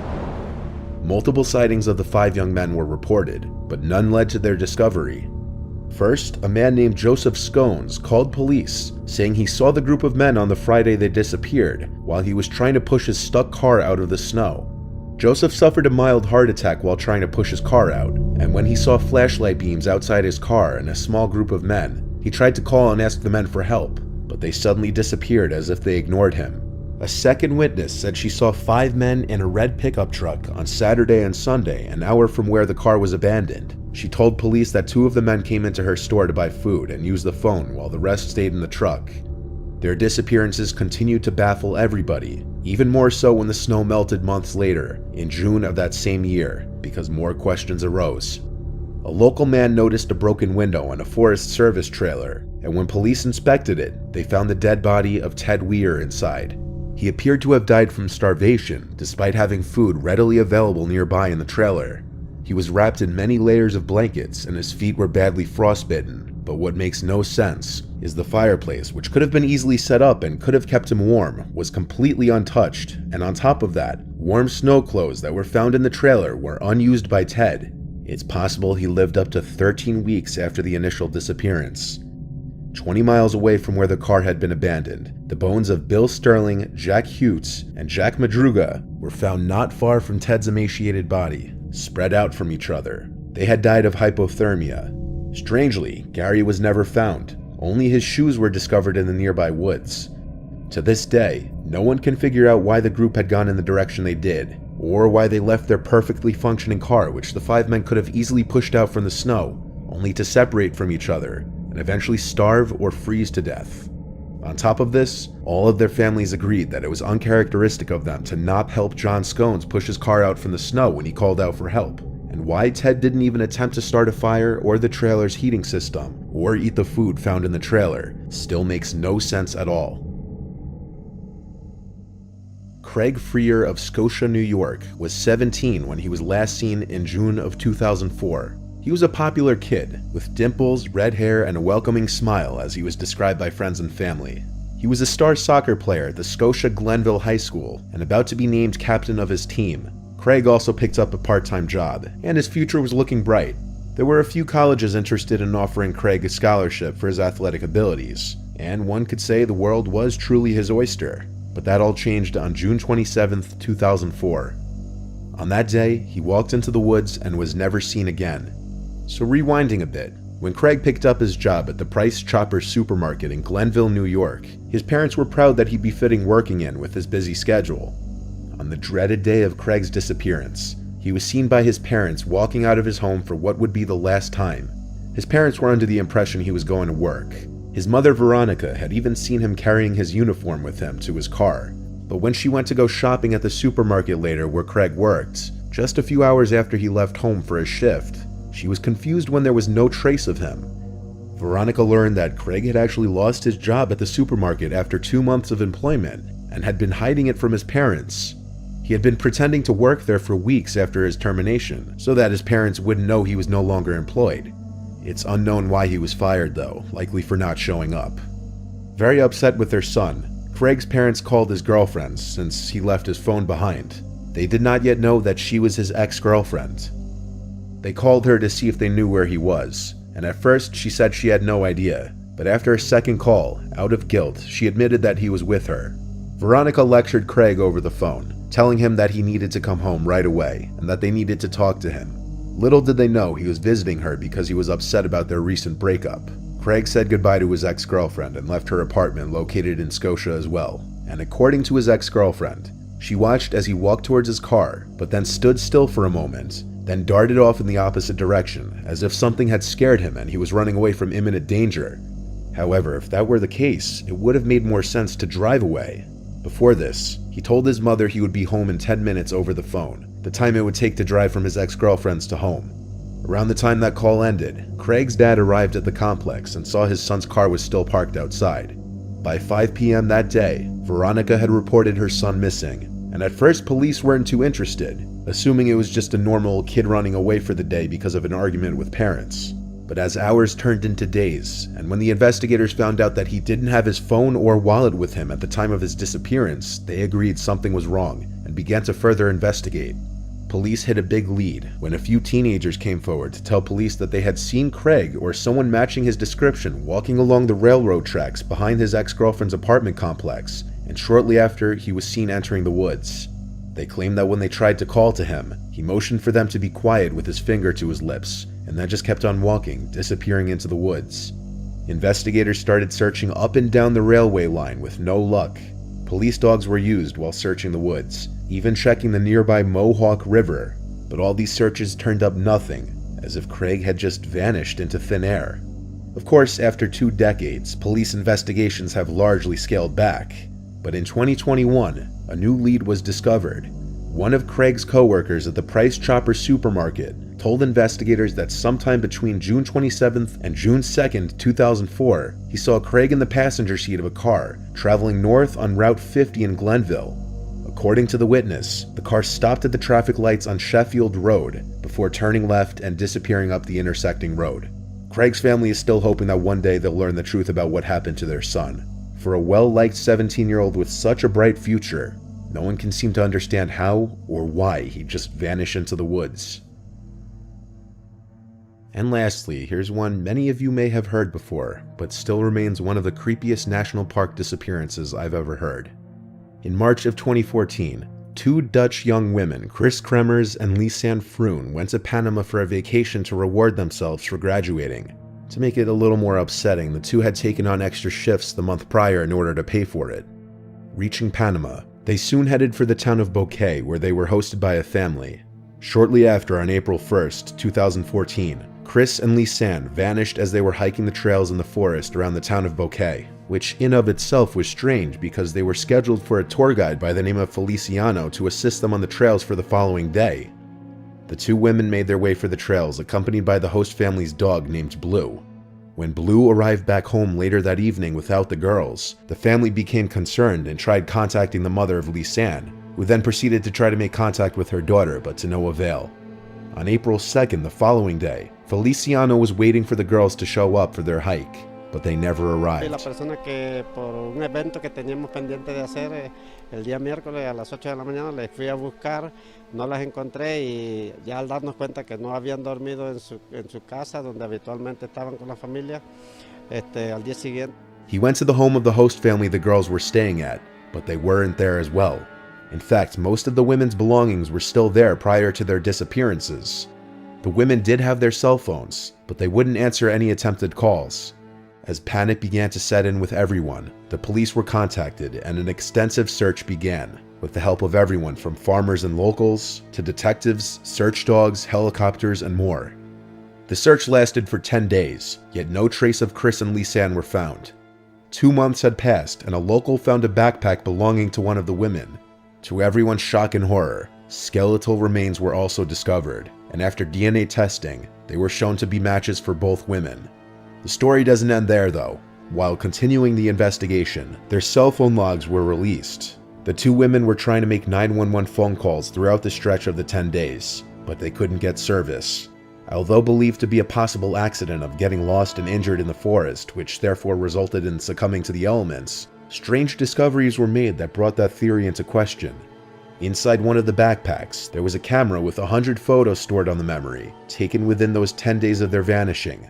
Most of these photos were normal, scenic pictures documenting what was supposed to be the 2 young women's fun vacation. The police were also able to take the pictures that the women took and match them up with their phone calls to 911. Disturbingly, cell phone data shows that only 2 hours after this seemingly happy photo was taken, they attempted to call 911. It starts to become stranger though. 10 out of the 100 pictures were taken within the 10 days. The other 90 were taken afterwards, around 1 to 4 in the morning, in complete darkness. It may be that they were taken to get some form of vision at night through the flash, but it's not been confirmed. Some believe that it wasn't even the girls that took these pictures. In one photo of a close-up of the back of Chris's head, it seems to show a wound to the right side in the temple area and blood on her hair. Lisanne may have been using the camera light to see how bad Chris's injury was. Some people believe Chris was actually deceased in this photo, and that their murderer was the one taking the photo. Disturbingly, there was a hiking shoe that still had a foot in it that belonged to Chris. Also found was a pelvic bone that belonged to Lisanne. As of right now, the accepted theory by police is that the two women went off the beaten path of the trail, and one of them was injured. Then the other woman was trying to provide help and became injured herself in the process, which then led to starvation and dehydration. But this is just a theory, and whether this is true, or if the two girls were targeted by someone out in the woods, will potentially forever remain unknown. But wait, what if the tour guide had something to do with it? A lot of people believe Feliciano had something to do with their deaths. In fact, multiple women have left reviews on the tour guide warning women not to go into the woods alone with him, as he can become very touchy-flirty, even allegedly joking with one girl that he'd chop her leg off. On top of this, Feliciano was the one to find the shoe with a foot in it behind a specific tree trunk, almost as if he knew to look there. There are a lot more details that go into this theory, but that would remain a video for a different day. For now, whether the tour guide had any part in their disappearance may forever remain a mystery, just like the rest of this case.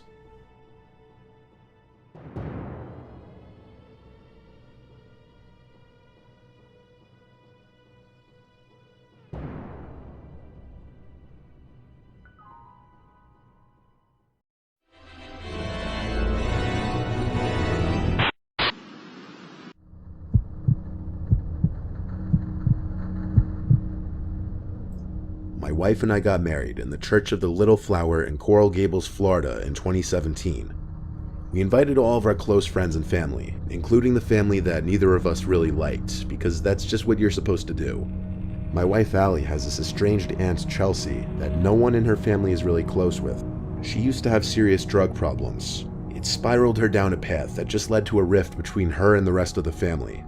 Well, Aunt Chelsea was invited to the wedding, and when she showed up, she surprisingly came with a date, but unsurprisingly, he didn't look like the kind of guy you want to bring home to mom and dad.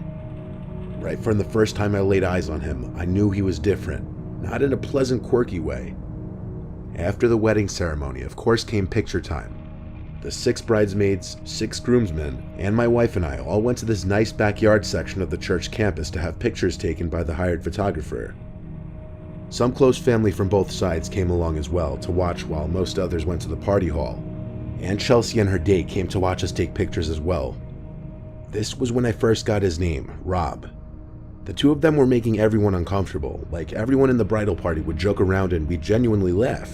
Then either Chelsea or Rob would yell out these weird, inappropriate things.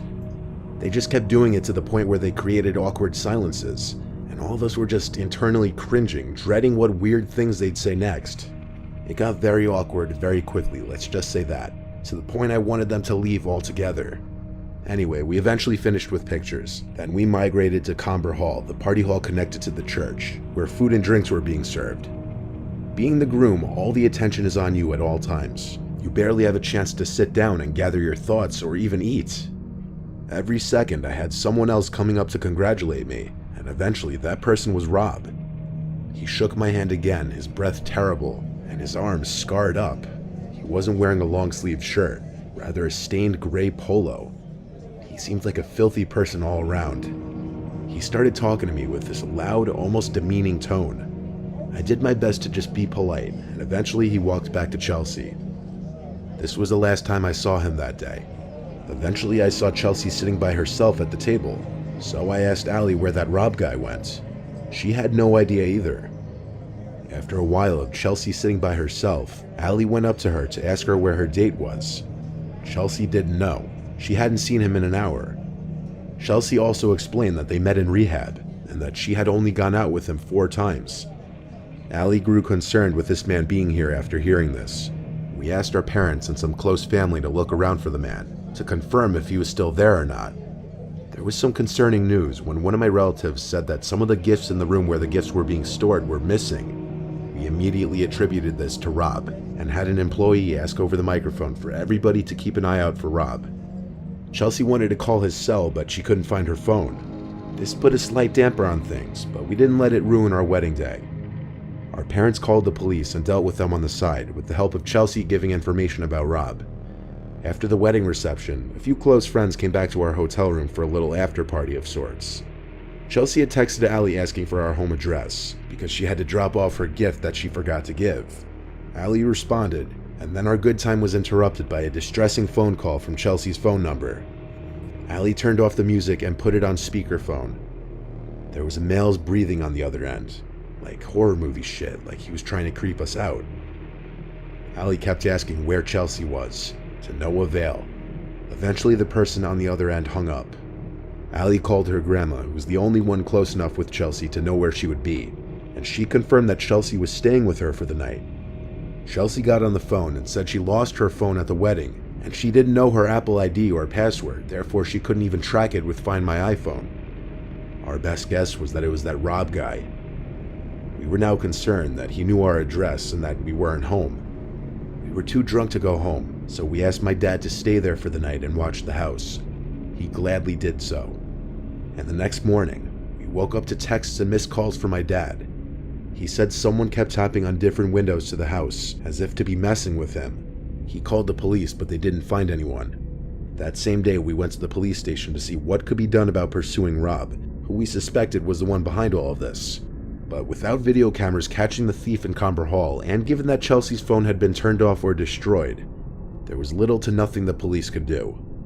Chelsea told us that she and Rob had gotten into a verbal argument, and that he blamed us for whatever she was saying. He thought we didn't like him, and in his words, we sabotaged him. This just further led us to believe he was responsible for that weird phone call and coming to our house in an attempt to scare or harass us. We never saw or heard from that Rob guy again, and we have only started to further distance ourselves from Chelsea after that.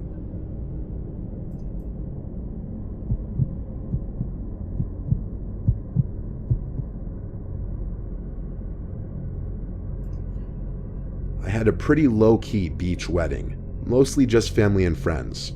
My wife, who I'll just call Trisha, invited more people than me for sure. She even invited her ex-boyfriend Kyle. I didn't know exactly how I felt about that at the time, but I acted accepting and fine with it because I knew they remained close friends.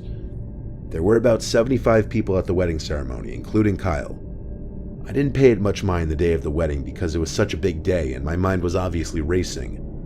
Kyle was friendly to me, but throughout the wedding reception, I noticed Kyle would constantly be talking to Trisha, and when he wasn't talking to her, he'd be looking in her general direction. I mean, Trisha and I were married now. It's not like he had any shot at all.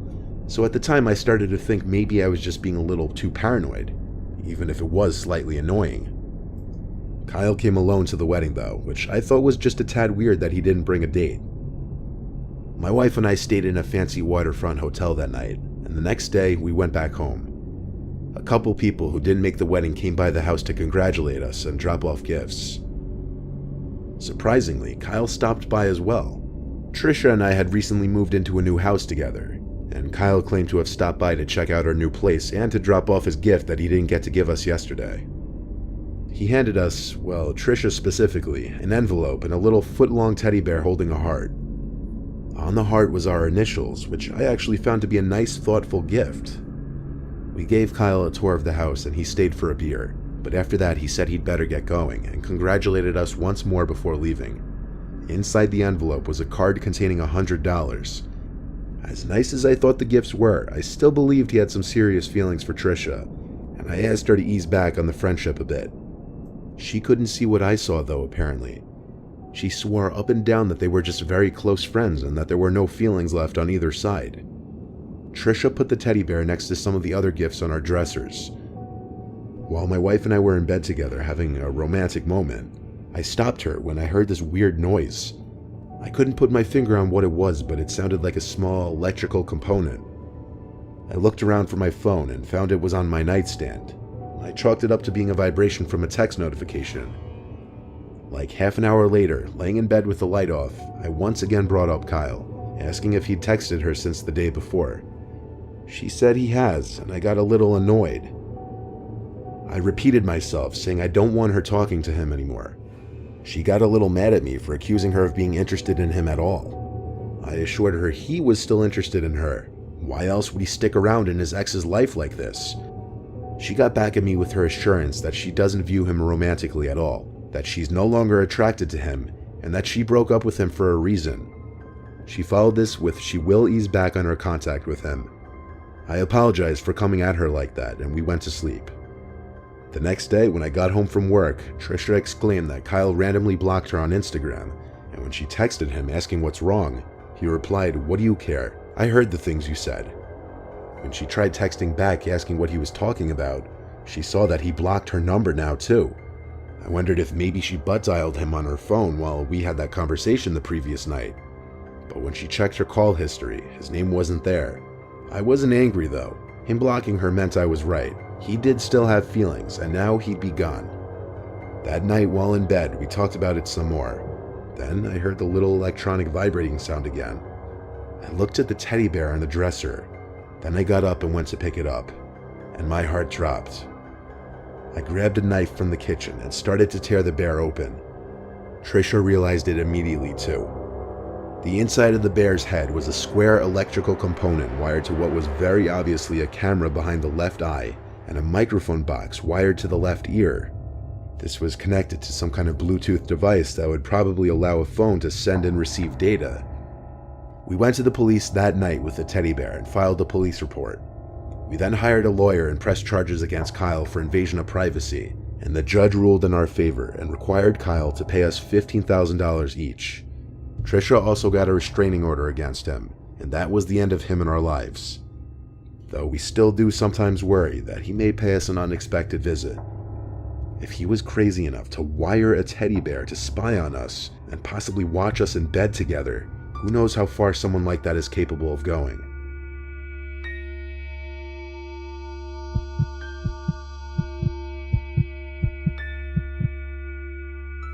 I live in a safe town, the kind of town that you can leave your car doors unlocked. Hell, you can usually get away with leaving the doors to your house unlocked. The crime rate is very low, and I live on a dead-end block. I had just gotten home from work around 8 p.m. after a 12-hour shift and was preparing a late dinner when the phone rang. The second I picked up, I heard the sound of the person on the other end hanging up.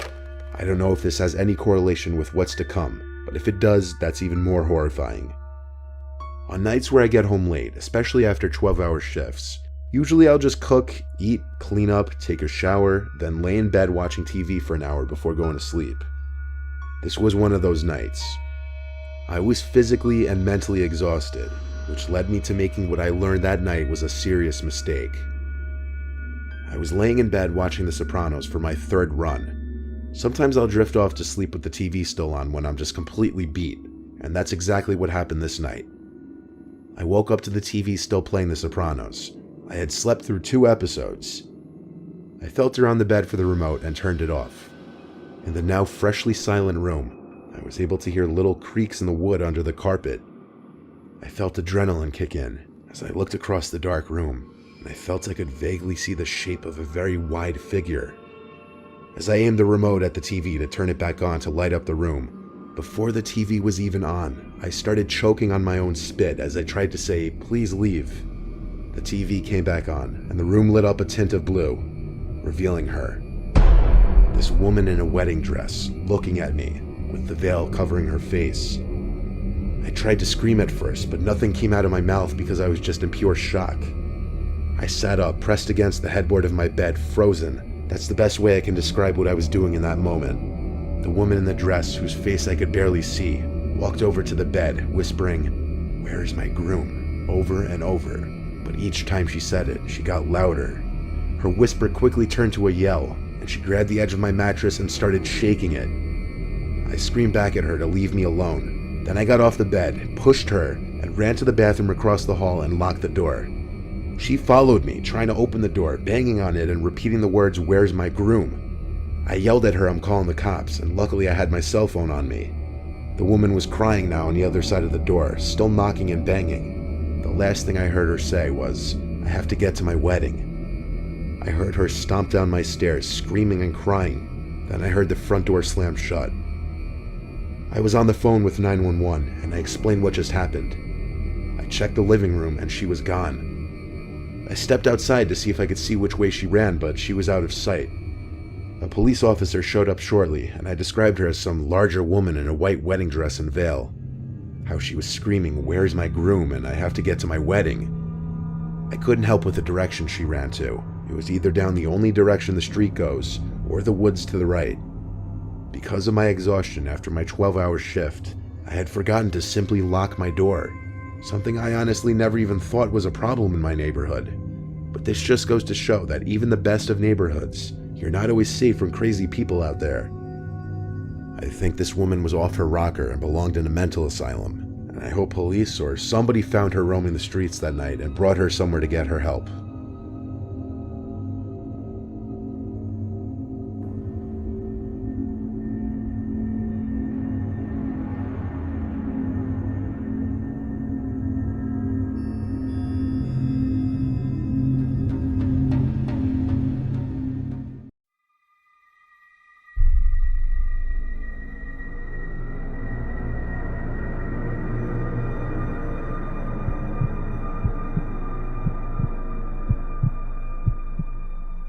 There's a YouTuber by the name of Dan Bell, who's known for exploring abandoned places on his own and getting it on video. The purpose of these videos is not to catch paranormal footage, but simply to explore these places. However, in this specific video of his, a number of unsettling events take place that would make most people run for the exit.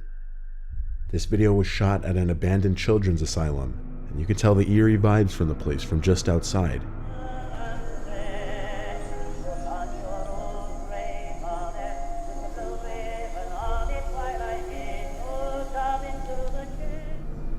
Dan's camera battery inexplicably explodes in his hands, which is only the start of the strange occurrences.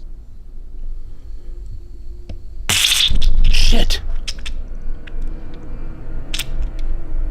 Fucking battery exploded. Soon after, without even knowing it, Dan is being stalked by an unknown presence. In this shot, you can see what looks like the shadow of someone's arm making a motion as if they had just told someone to shush.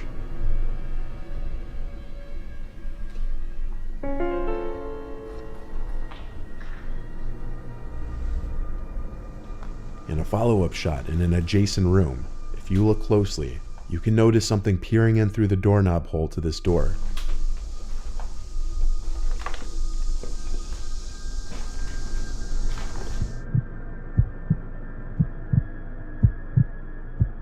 Exactly 1 minute later in the video, what looks like a white figure can be seen peering at the camera as Dan turns.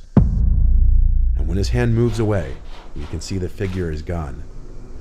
This white figure might match the white figure that peered through the doorknob hole.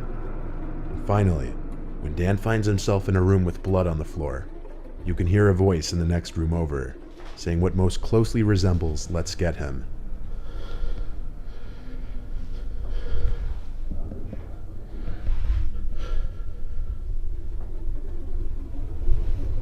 Oh my god, I'm gonna fucking freak out.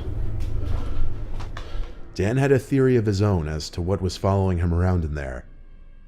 I think that a former patient has returned to this facility, to this house, and is living here in one of the rooms upstairs.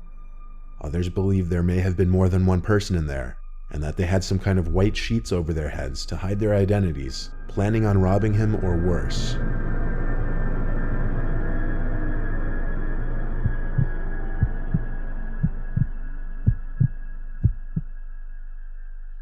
Powlee's Island is a small town in South Carolina, which by the immediate looks of it is a very peaceful place. But there is a story that many of the locals swear by, known as the Gray Man. Many locals claim they have seen the Gray Man, and some go as far as to say that any time the Gray Man has been spotted, a hurricane has swept through the island shortly after. All sightings of the Gray Man have been on the coast. There are many pictures online which have allegedly caught the Gray Man, But this one video captured by a Coast Guard surveillance camera captures a strange gray apparition moving down the boardwalk, and this was captured during Hurricane Florence.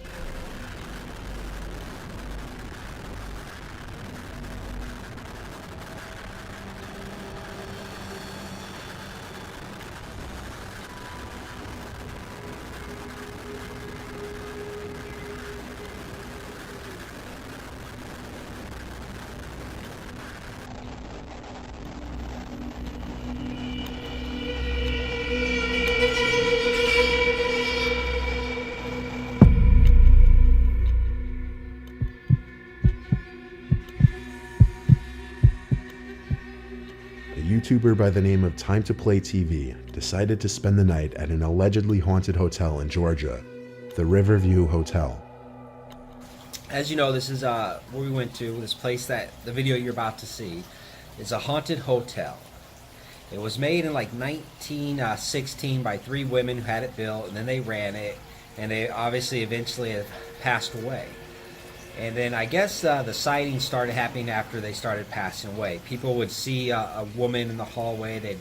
Stuff would move, stuff would happen, and people would say, "Hey, that's the girl I saw. The pictures on the wall is the woman I saw."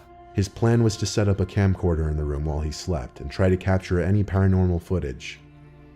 Unbeknownst to him until after his visit, a visitor had recently died in that exact room he stayed in. Before even setting up his camcorder, strange things already started to occur, like the fan turning on and off and the bathroom door shutting on its own. My fan has shut off and turned back on. See that? Now the fan and the light are both plugged in behind the bed, and they're connected. So that shuts them both off. You hear the fan shut off?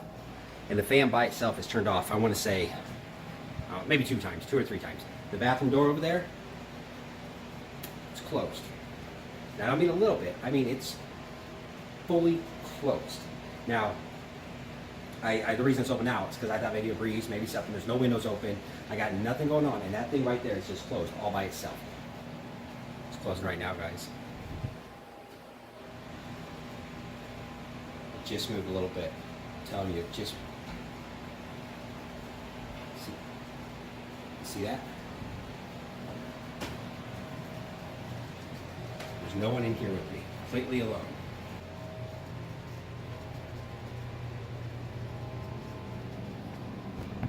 No?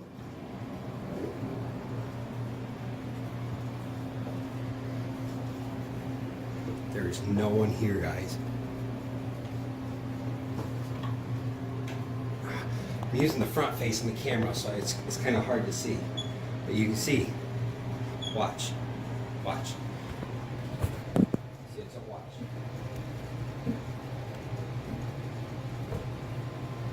It doesn't close by itself. Then night came, and upon checking the footage the next morning, he could see things were just as strange overnight.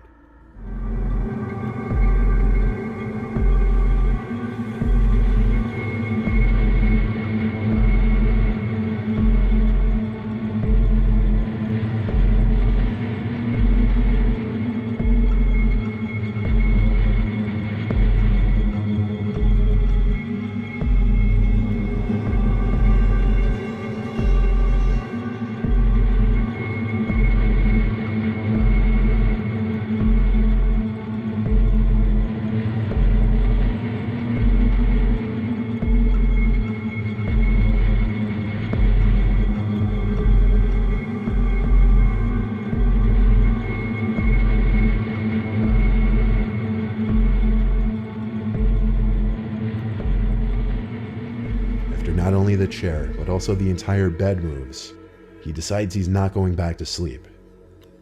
Whether this was an elaborate hoax or truly a haunted hotel room is up to you to decide.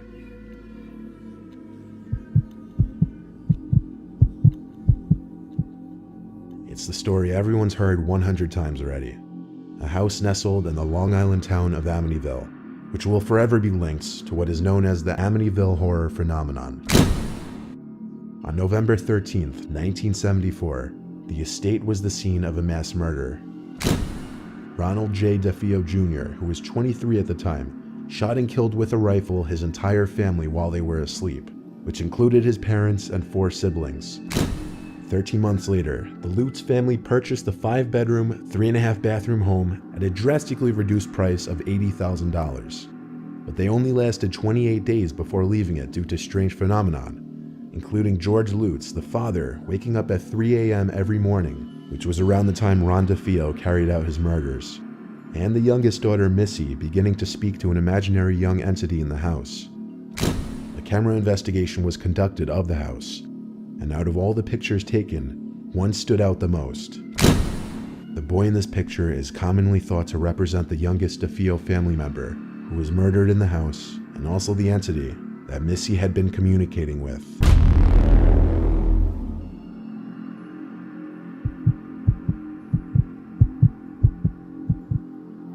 This is another video uploaded by a YouTuber who decided to venture out alone to an allegedly haunted abandoned building. This time, a house in a rural part of Japan, seemingly in the middle of the woods. While scoping the perimeter of the house, the cameraman is suddenly startled by this. 音がやばい。何何何？何？手じゃない今。ねえ、ちょっと待って、手打つんなかった今。ねえ。A hand can be seen grabbing the corner of the house, causing the man to flee. Even after this, though, apparently the cameraman is still determined enough to enter the house to continue with the investigation, against anyone's better judgment. なんか聞こえる。うわ、ちょっと待って。なんか聞こえるんだけど。何？嘘。うわ、聞こえた。うわ、聞こえちゃった。どうしよう。うわ、ちょっと待って。Shortly after entering the basement, this is what the camera catches. 裏側。ねえ。いや、マジでやばい。なんかいる。絶対いる。何？ The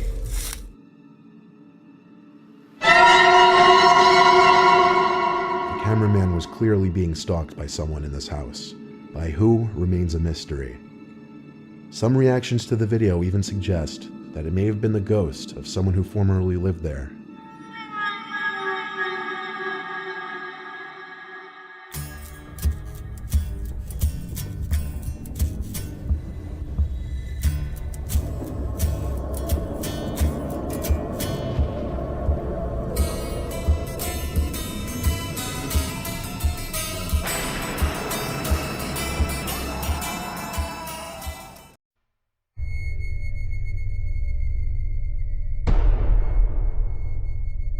A Redditor by the name of Jessica shared footage she recorded in the Airbnb she was renting.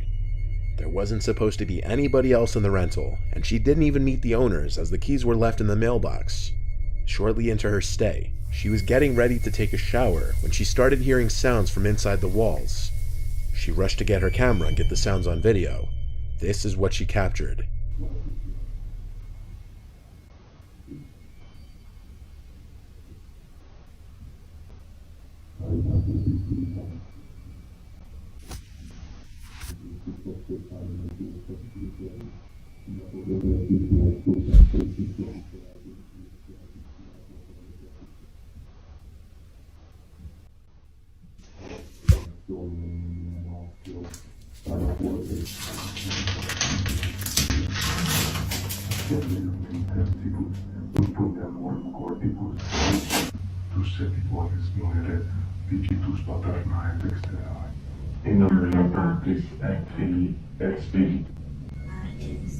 As you can see, after finding a sealed ventilation duct and pulling the seal off of it, the terrifying voices of people speaking Latin became much clearer and sound as though they were speaking the Trinitarian formula and other religious phrases. Strangely, the voices apparently fell silent abruptly, but that wasn't where the nightmarish experience ended for Jessica. That night, with the bathroom door open and the bathroom light on, a picture was taken of her as she was sleeping, and the person who took the picture was holding a note in front of the camera that said it's rude to eavesdrop. This was the security footage recorded one rainy night in Huacho, Brazil. In the recording, a confused-looking woman is seen walking through the street in the rain. And at first this seems relatively normal, nothing too unusual, until the woman seems to slowly disappear as she gets closer to the bottom of the screen, until she vanishes altogether.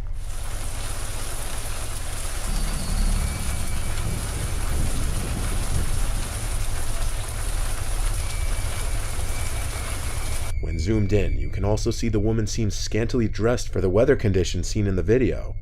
Sure, someone can say it's just a smudge on the screen or perhaps some other digital problem. However, moments later, a motorcycle passes by in the same region in which the woman seemed to vanish, yet it's completely visible. And then the same could be said with the truck as it makes its turn, completely visible. It also appears that the driver of the truck may have been reacting to what he also just witnessed to be a vanishing woman.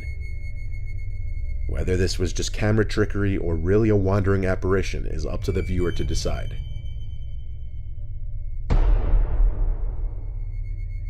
This video was captured in Costa Rica on someone's home security camera. At an off hour in the night, out from the woods comes a bizarre, horrifying looking creature.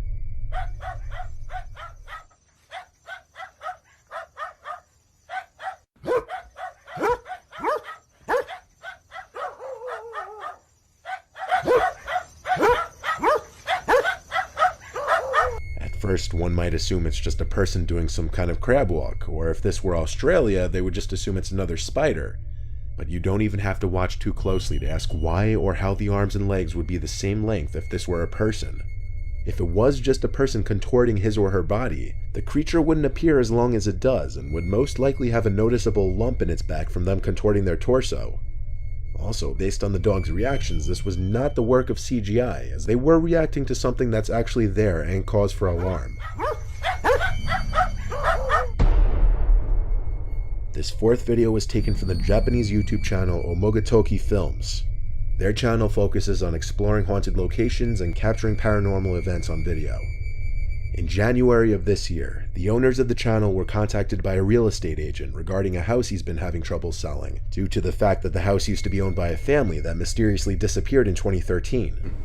僕が前勤めていた不動産屋さんの元先輩、何やら僕らに対してちょっと一度見てほしい物件。その古い戸建てを会社で買ったんだけど、急に飛び込みできた人で、いくらで売りたいか聞くじゃん。でそしたらもう本当破格の売り主さんが持っていたその土地の上に3人の家族が家を建てて住み始めたらしいんですよね。ただ今から6、7年ぐらい前にある日を境にその3人 All of the previous owner's belongings were left in the house, adding to the mystery. The real estate agent refuses to even enter the house as he believes there's a dark entity in the house, and he hopes that they would be able to search the house and find any kind of explanation, as this is what they do for a living. The agent mentions to them to make sure to keep all the doors shut while investigating the house, but doesn't mention why. As the two are exploring this closet, they notice something after reviewing the footage. See if you can find it.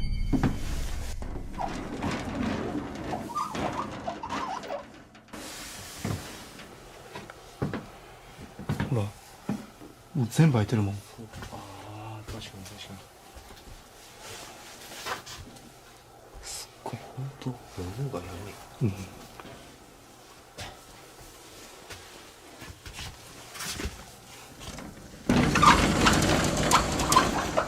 If you didn't see it, behind a clothes rack, you can see two bare feet underneath. This isn't the last time they can be seen. As they search a nearby room, the feet can be seen again, this time much closer and visibly barefoot. Later on in the night, one of the two decide to place a camera in the dark and sit in one room, waiting for something to happen. After about 15 minutes, he decided to investigate other rooms, while still remembering to shut all the doors behind him.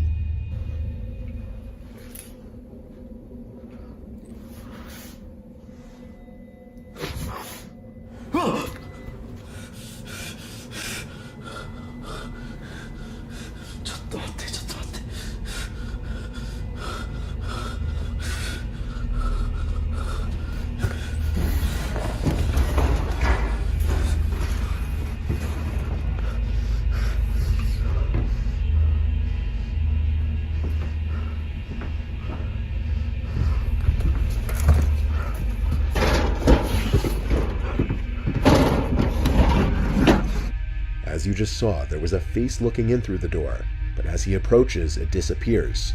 There's no one outside the door. It could be speculated that the house is haunted by the family that mysteriously disappeared almost a decade ago.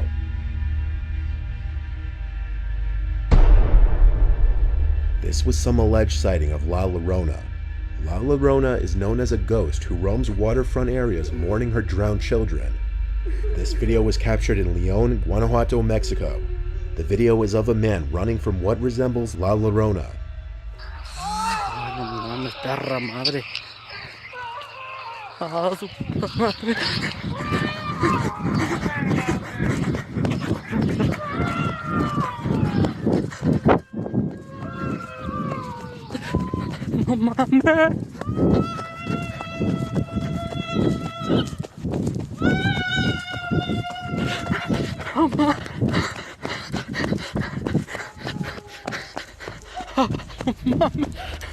In the video, if you slow it down and zoom in, the figure in the distance resembles a woman in a white dress crying and yelling.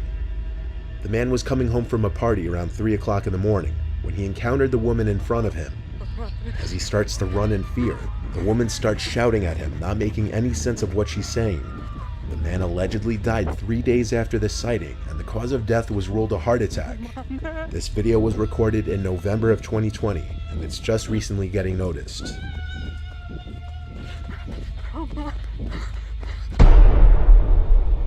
This was the footage captured by Russian YouTuber Dark Ghost. He posts high-quality ghost hunting videos, and this one might be one of his scariest.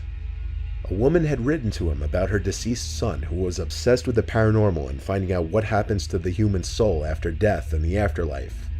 One day he told his mother that he discovered a way to contact deceased relatives, and he traveled to the abandoned village where his late grandmother lived. A week later, the mother received a call from the son, saying he was hearing the voices of his grandparents among other entities. This call was the last that was heard of the son, and his body was found on the streets of the village. The cause of death was ruled to be acute heart failure. The mother asked Dark Ghost to visit the grandparents' old house where the son would often visit, and this was some of the footage he captured.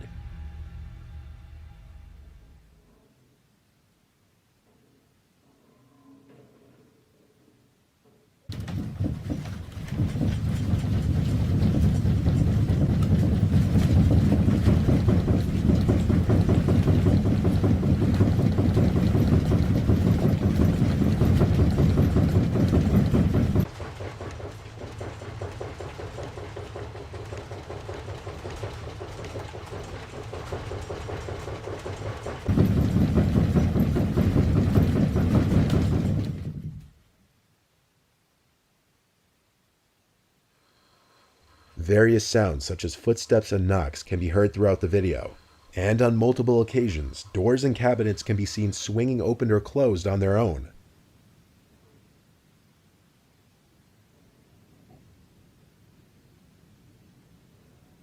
If you didn't see it, a black shadow can be seen floating across the screen clear as day.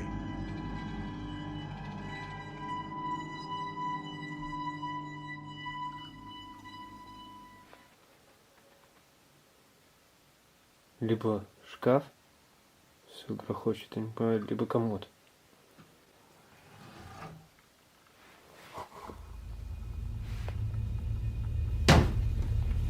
Опа. Next, he enters a creepy red room populated with disturbing pictures that the woman's son would collect and bring to the house.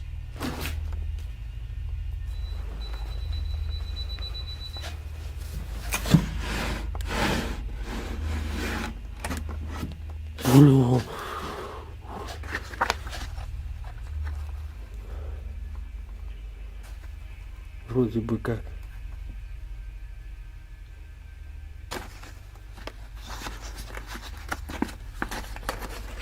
У меня вообще всего тут такого, как бы, фотографий таких. Пипец.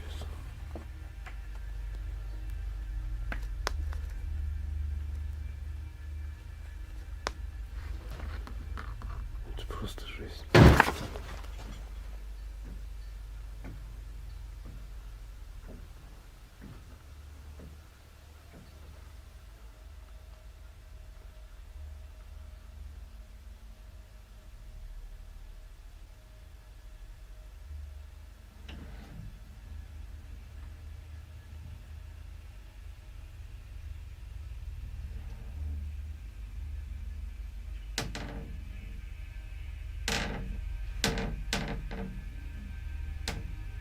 This is definitely one of those houses that an explorer should not go to alone. Based on the events in this video, there may have been someone or something in the house with him, watching him the entire time. Could it be the spirit of the woman's son? Or perhaps a much more hostile entity? Or could it all just be trickery? As usual, that's up for you to decide.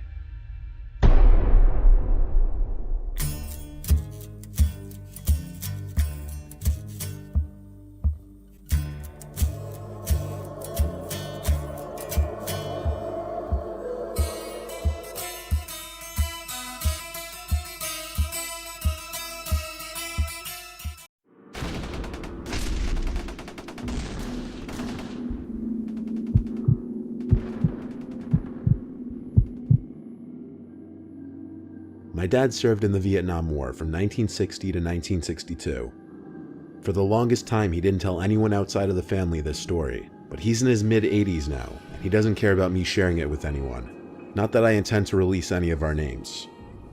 I've heard this story told by him 5 times now, and each time I learn about new details he hadn't mentioned the time before. He didn't like to tell this story for obvious reasons, I think. Not only is thinking back to any of those events probably traumatizing, but also he would always say he felt it would be an inappropriate family gathering discussion. My dad did a lot of things in the war. At one point he was what was known as a tunnel rat, which was a soldier who performed underground search and destroy missions, usually in underground tunnels. My dad and 2 of his comrades were crawling through a deep tunnel expecting to hit a booby trap or run into an ambush, but the tunnels were surprisingly empty and silent. My dad describes the experience of crawling through the silent, dark tunnels as bone-chilling and adrenaline-pumping, as the fear of instant death at any moment would linger. My dad and his comrades heard a faint yelling and crying sound further down the tunnels. It was of a woman. As they crawled deeper into the tunnels, the cries and screams became more clear. And it was obvious there was a woman screaming for help. The 3 picked up their pace, worried of a potential hostage or a prisoner situation. As they continued to crawl through the tunnels, the cries for help got a little louder and clearer. They arrived to a small room that they could slightly get off their knees in. The ceiling was just high enough to half stand, half crouch. There was a small table with a lantern on it that was still lit. There were also 2 broken chairs and a locked safe box with some metallic objects that would rustle around inside the box when shaken. Aside from that, this small room was empty. However, the tunnel continued past this room. So they continued deeper into the tunnel, but the screams for help had stopped at this point. My dad described this horrible, familiar stench of death that soon became overwhelming in the tunnels. They entered one final room with no further tunnels. My dad still refuses to describe everything that was in this room in detail, other than there were multiple bodies, and they weren't killed by just bullets. They looked as though they'd been mutilated by some kind of creature. One of the bodies was that of a woman. The scene was so horrible that my dad and the 2 other tunnel rats had to turn around and flee. They had no explanation for what could have done what was seen in that room. On their crawl back out of the tunnels, they started hearing the cries for help from that woman's voice again. My dad says he and his comrades froze and looked at each other with wide eyes and obvious fear in their faces. They had made it to the end of that tunnel. There were no living things from there to the end of it, yet those screams for help were coming from the direction that they just were. They picked up their pace even more. My dad was in the back of the group of 3, and he says he would look back every 10 seconds, thinking he was hearing sounds from behind him, fearing he would see someone or something approaching from the darkness. They made it back to the surface eventually, and marked the entrance with a flag that signified to his team that the tunnel had been searched and cleared. Most tunnels would be interconnecting as a means of underground transportation and cover, but my dad says this tunnel was unusual to abruptly end. He says it was easily the most gut-wrenching, horrific, nightmare-inducing thing he'd experienced in his entire 2 years in Vietnam.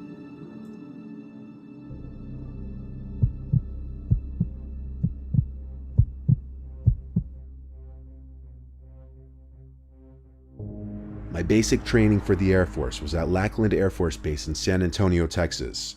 After that, I was sent to Shepherd Air Force Base for technical school, and after my graduation, I received orders to McGuire Air Force Base in New Jersey. There, my job was aerospace mechanic at first. I started on the night duty, unfortunately, so my sleep schedule was basically non-existent. My duties basically were lugging plane parts like anti-ice valves, igniters, ignition exciters, sensors, and more from the warehouse to the flight line. It was for the most part boring, repetitive work, especially at night. A lot of sitting around and playing games on my phone, but nobody heard that from me. It had to be like 4 a.m. at this point. I was waiting for the other guy to come drop off some parts to the flight line. He'll be referred to as Mark for the purpose of this story. I was waiting by the back cargo area of the plane we were working on at the time, sitting on a box scrolling through my phone. Mark was taking an incredibly long time with his delivery, so I shot him a few texts. When they went unresponded to, I tried calling him a few times. The calls rang 4 times, then went to voicemail. I figured he was either screening his calls, lost his phone, or was just very busy at the moment. I waited and waited, and he never showed up. Eventually I got a call from Mark's number, so I picked up, but it wasn't Mark's voice on the other end. It was some random guy. He sounded like a grown man in his 40s. He said he saw I tried calling a few times and said he found this phone on the ground outside of the base. I described what Mark looked like and asked him if he had seen anyone who may have resembled him. He said he had not. It's not like he would have been allowed on the base, so my only option was to drive out there and meet him. I asked him where he was, and he gave me the name of a nearby joint where I agreed to meet him. I walked to my car, which was parked in the closest parking lot, and I drove off the base towards the place he told me to meet him. While I was mid-drive, I remembered Mark was sharing his location with me. Long story, but we basically met these 2 girls this one night while off base who we separated from each other with. We, as a joke, started sharing our locations with each other in case we got quote-unquote murdered, as we kept joking. We joked about it mainly because we met them at a sketchy dive bar, but I'm not about to get into that. The place the man on the phone told me to meet him was called Tara's Tavern in Cookstown, the closest town to the base. I pulled up the location of Mark's phone and it checked out. It showed Mark's phone location right next to Tara's Tavern. This begged the question, what was that man doing there this late? At this hour the place wasn't open and there were 0 cars on the road. I pulled into the little parking lot and parked. I stepped out and called Mark's phone again. The guy picked up, and he spoke in a noticeably lower voice now. I told him I was in the parking lot of the pub, and he said he was as well. He said in almost a whisper, "I'll be right over." Then he hung up. It was weirder in the moment than it sounds explaining it. I looked at the location on my phone to see if it was updating, but it seemed the location of Mark's phone was in this small patch of woods about 200 feet long and 200 feet wide. I tried calling again, and it went straight to voicemail. I looked around the whole parking lot but didn't see anyone. I was all alone. Not even an occasional passing car. I looked to the woods when I heard something over the sound of the crickets, like someone's footsteps. And then I saw a man. It was him. He was standing just behind the tree line between the woods and the parking lot. He called to me, "Are you alone?" And the sight of him, only his upper body visible, it was freaky as hell. I called back, "No, why?" as I inched my way closer to my car. This was one giant red flag. He called back, "Who are you with?"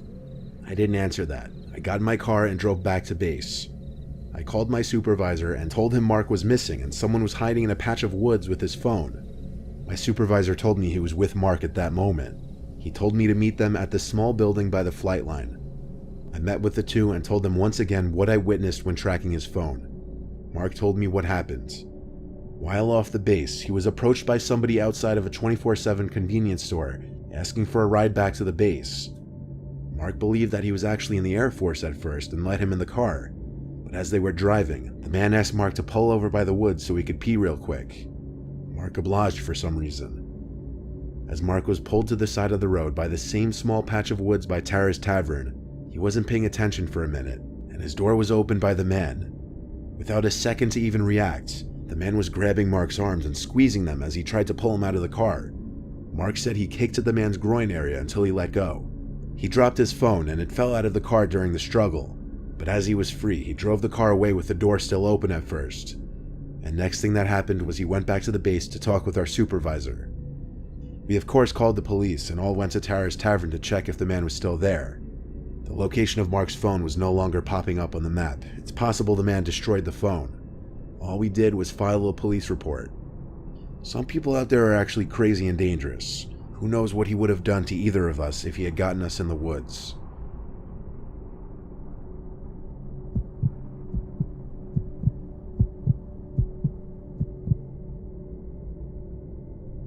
During my days as a Marine, I had many different jobs on site, but my least favorite was graveyard patrol.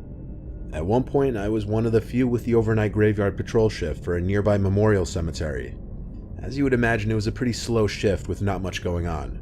Oddly enough, even though the cemetery was in a remote location surrounded by dense forest on each side, and I was working the literal graveyard shift, I found the job more relaxing than scary or unnerving. I would be the only one in the cemetery, and my relief would come around 4 a.m., which would be the end of my shift. So this had to have happened past 3 a.m., nearing the end of my shift. It was on this otherwise regular night that I was patrolling near the perimeter fence where some of the older headstones were. I wasn't allowed to be on my phone. If I were to be caught with my phone, I would be reprimanded. Even though it was unlikely to be caught since there was no one else really around except for me, I tried my best to follow that rule. So it was just a lot of walking around and looking at old headstones.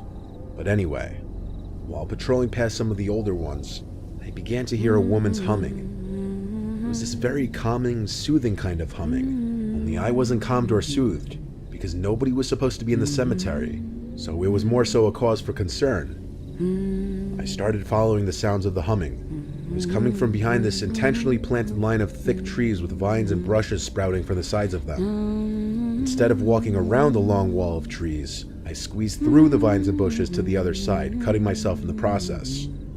As I struggled to make it to the other side, the humming suddenly stopped as quickly as it started. I was left alone to the silence once again, not even the sound of a cricket. I walked closer to the edge of the memorial property, by the woods, near a few of the big mausoleum-looking structures, and I could distinctly hear some kind of buzzing sound coming from one of them. I stepped up the 3 white steps into the structure. The little door didn't have any kind of locks on it. I'd never been in any of these structures until this point, and I was incorrect in my assumption that they were mausoleums. I still don't know what the purpose of them were, maybe some kind of memorial building for deceased veterans in the cemetery.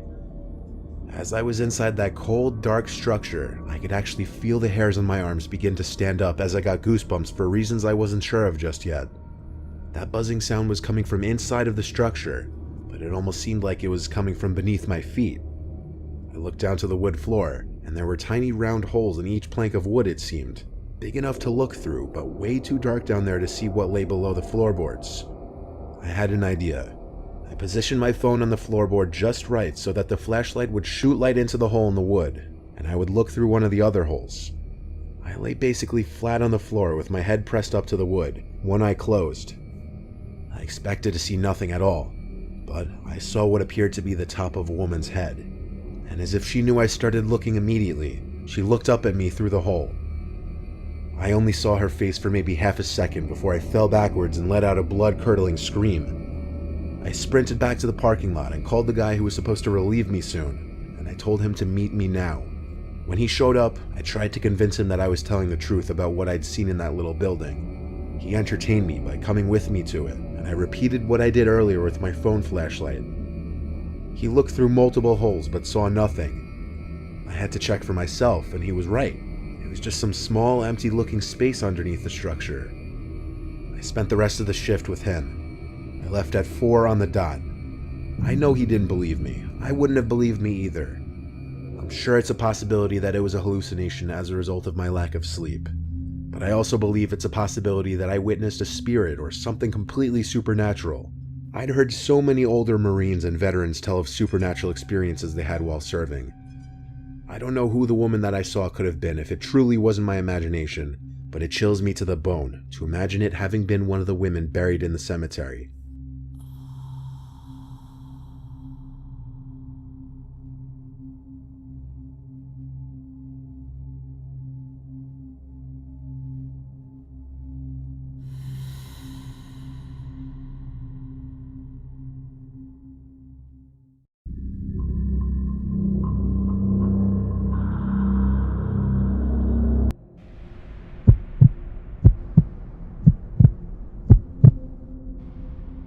I've had 3 girlfriends in my life.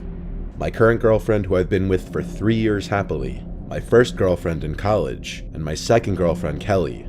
Kelly was someone who put me through hell emotionally and sometimes physically. I'll start from the beginning. Kelly and I matched on Bumble, and upon seeing that we both attended the same college, we based our conversation off that and any people that we may have mutually known. After seeing each other for about a month, we made it official, and we dated for about 6 months. Like most relationships, at first everything seemed great, and we got along fine. But the illusion of being a happy couple faded after a few months, when Kelly would start becoming very controlling and downright obsessive over knowing what I was doing at all times. The longer we dated, the more I realized she didn't have many friends at all, maybe 1 or 2, that's about it. So when I would go out to see my friends on the weekends without her, she would always obsessively text me every 15 minutes asking me for proof of where I was. If I were ever to be at a bar without her, she'd throw a fit. She'd make me share my location with her after 4 or 5 months of dating. It got to the point I couldn't handle it anymore. She had too much time on her hands to worry about what I was doing constantly. I couldn't even go see my friends without constantly being attacked and interrogated by her. But one night, things escalated far worse than they ever had.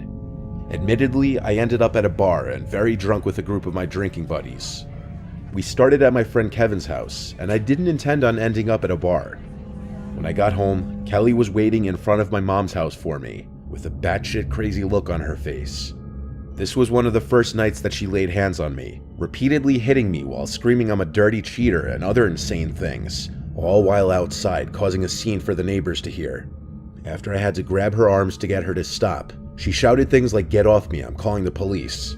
So I let go and told her we're done. This was officially when I broke up with her, and her response was not good. Every single day I received paragraphs upon paragraphs, ranging from angry to alleged regretfulness back to angry. Eventually, I felt more comfortable blocking Kelly for a while, but that wasn't the end. One of my friends who followed her on Instagram still sent me a screenshot of the picture she posted with this big, ugly, muscular guy who looked like he wanted to kill the person taking the picture. I made a joke to my friends saying, "Wow, I see she upgraded." Kelly did the unimaginable though. I was all cozy in my bed, in the perceived safety of the house. I was home alone, as I usually was living in my parents' house. That was when I heard a pounding at the front door downstairs. I jumped out of bed and went out to the living room to listen. There was a man's screams from the other side. He was screaming, "Open up, pussy." I didn't acknowledge him. I didn't want him to know I was home. Then some random number was calling my phone. When I didn't pick up, I got a text from someone threatening to kill me and telling me to open the door before he breaks the window. I ignored these and called 911. I heard glass breaking from outside. I looked out my window and I saw a familiar, huge bearded guy right by my SUV. He was smashing my windows. I recognized the guy to be from Kelly's picture. As I was on the phone with 911, I explained that my crazy ex-girlfriend sent her current boyfriend to my house to threaten me, and he was currently damaging my vehicle. I answered a bunch of questions as police were en route. All the while the man kept screaming things from outside and pounding on my door and sending threatening texts. Police showed up surprisingly quickly to my relief, and they caught the guy still in front of my house. They saw him step off the front stoop after he saw the cop car pulling up.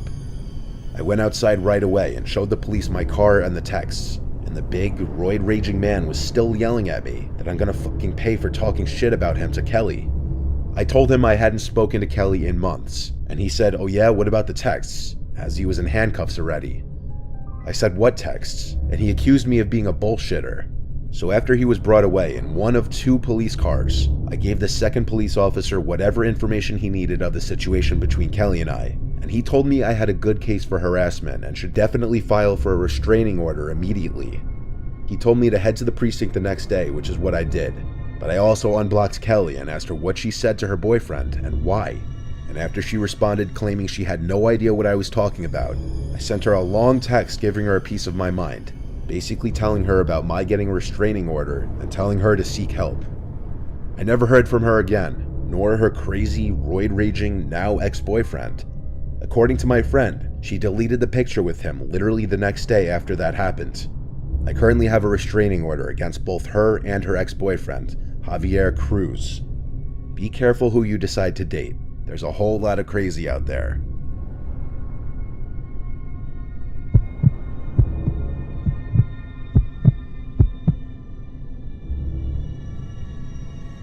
I dated my ex Kian for 2 years. It was a toxic, abusive relationship. I endured a lot of physical suffering from it. but I was always too scared to leave it. I live with my single mom on a rougher side of town, the place where I spent my entire childhood. Being a girl walking home alone at night here can be sketchy, which was part of the reason why I stayed with Kian for so long. He is a big guy, and I felt a sense of protection with him when he wasn't making me feel like shit. A big reason I stayed with him though towards the end was because I was scared of how he'd take it if I broke up with him. My mother always hated him though, and she knew he was no good for me. Unfortunately, it took me as long as it did to cut ties with him. I did it over text one day though, because I knew if I did it in person he'd hit me or go crazy. He still didn't take it well. Seconds after I texted him, he tried calling me over and over. I wouldn't pick up because I was scared. So after the third or fourth attempted call, he started typing for a few minutes, and the text I got from him was a long paragraph cursing me out, a lot of it in all caps. I texted him back that we could talk about it on the phone tomorrow when he's cooled off. He of course sent another paragraph, and I didn't read this one right away because I was about to cry, and I didn't want to deal with it at that moment. My mom was working her second job that night and wouldn't be home till around 2 in the morning. I had class the next day, so I went to bed early around 10, but falling asleep was difficult with my mind racing. Eventually though, I did fall asleep. I woke up in the middle of the night to a sound from the outside of my room. I looked at the clock and it was around 1 a.m. It wasn't uncommon for me to wake up to my mom getting home late at night after work. I was just surprised because she was home rather early this night. I sat up and saw something sitting on the edge of my bed. I realized it was my cat Nala. I got out of bed and went out into the hall and called my mom's name. All the lights were out. I knew for certain I heard something from out in the living room. I turned on the living room lights, but no one was here. I went to the front door to make sure it was locked, and it was. I checked through the window to the driveway, and my mom's car wasn't here, so I figured maybe I was just hearing things. I went back to my room and shut the door, then crawled back into bed. Nala was still in the same spot on my bed. She hadn't moved. I tried to go back to sleep, and I suddenly heard another sound. I ran out to the living room again, and my mom wasn't here still. I suddenly realized Kian knew where we kept the spare key in the backyard. What if he had just let himself in? I went back to my room and called my mom on my cell phone and told her. I had already texted her earlier about my breakup, so she already knew and was proud of me. She said she'd be home in a little bit and that I could just be hearing house noises. I laid back down in my bed. Nala was still in the same position. I turned on the lamp and went to go pick her up, but I gasped when I saw her eyes lifelessly open and she wasn't breathing. I picked her up and confirmed it. My cat was dead. I wanted to cry, but I covered my mouth. I suddenly knew that Kian was in the house and that he did this to punish me. I locked my bedroom door and called 911 and whispered into the phone that my crazy ex-boyfriend broke into my house and killed my cat. I was told to wait in the closet in my bedroom until I heard the police arrive. I stayed on the phone with 911 in the closet, waiting. At any time during this, the front door to the house could have opened and closed, and I wouldn't have been able to hear it. Eventually, the 911 operator told me the police were there. Apparently, the door was unlocked because they let themselves in. That meant Kian had probably just left. I went to the living room to find 2 police officers. I was bawling my eyes out over Nala now. The first thing they asked was, "Where is he?" And I said, "I think he left." I showed them my cat and the text from Kian. My mom came home shortly after I called her, and she cried over Nala too. The police were not very helpful at all, saying without any actual evidence that someone broke into the house, they couldn't just go and arrest someone. Nala had no stab marks or anything, so as messed up as it sounds, we couldn't even prove that she was likely murdered by Kian as revenge to me. The next day, my mom had the locks to the house changed. The spare key in the backyard was still there, but Kian easily could have put it back. I blocked Kian's number and all social media outlets. All the evidence pointed to him having done it. My mother and I went through the process of getting an order of protection against him, and the judge issued us a temporary one before our court date.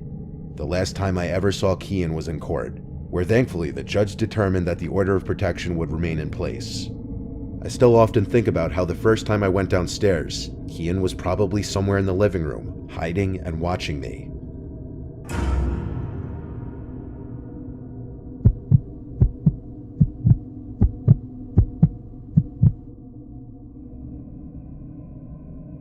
When I was in junior year of high school, I had my first relationship. His name was Mike. He was a senior at a different high school the next town over. We met through Facebook. He messaged me and we started talking from there. We started hanging out and going to each other's games. I'd go to his football games, he'd come to my softball games. We officially became boyfriend-girlfriend after a few weeks. Since we were in high school though, we didn't go on a lot of traditional dates like dinner or drinks. We were just kids still. Our dates usually consisted of getting burritos, going for drives, or hanging out at his place since my parents were always home and made it awkward in case we wanted to do anything. The best way I could describe Mike, he was a bit of a hothead. He was big for a 17-year-old, that's why he played football, but he didn't hang out with the jocks. He hung out more with the stoner crowd and the regular crowd. At least that's what he told me. I didn't go to the same school as him, so I didn't see who he was with during lunch. I also didn't really meet a lot of his friends. We mostly hung out just the two of us, as opposed to group things. Since he lived kind of far though, and I couldn't drive yet, it did get annoying. And truthfully, I started to develop feelings for this boy Andrew at my own school in my grade. Around the same time, I felt myself losing interest in Mike. I wanted to test things out with Andrew, so one night when Mike was asking to hang out, I asked him to pick me up so we could talk. He knew right away something was off when I said that. When he picked me up, we went for a drive, and I told him that I think we should take a break. He refused to accept that I was serious, and angrily demanded to know what he did. When I told him it's just that I felt the spark wasn't there anymore, he got so mad that he punched his dashboard, leaving a big indent in it. He started yelling and scaring me, so I was about to get out of the car, but he stopped me and put his hand on my shoulder and said no, and then asked me not to leave. He told me he's just angry, but that he'd drive me home. He put the car back in drive and started driving us. As we drove, he kept getting angrier, as he kept asking for more details of what he did wrong. He started blowing stop signs, and that's when I realized we weren't going in the direction of my parents' house. I asked him to pull over and let me out, and he yelled no. We were approaching some wooded area, and that's when I started getting really scared. I had never seen him like this before, but he was showing me a crazy side of himself. I got out of the car when he stopped it on the side of some quiet road. He yelled for me to come back, but I didn't. My mom came to pick me up. Mike sent me an apology text later that night that I didn't respond to. 2 nights later, I left my house to walk to Andrew's house, who I had plans to hang out with. He lived only 2 blocks away from me.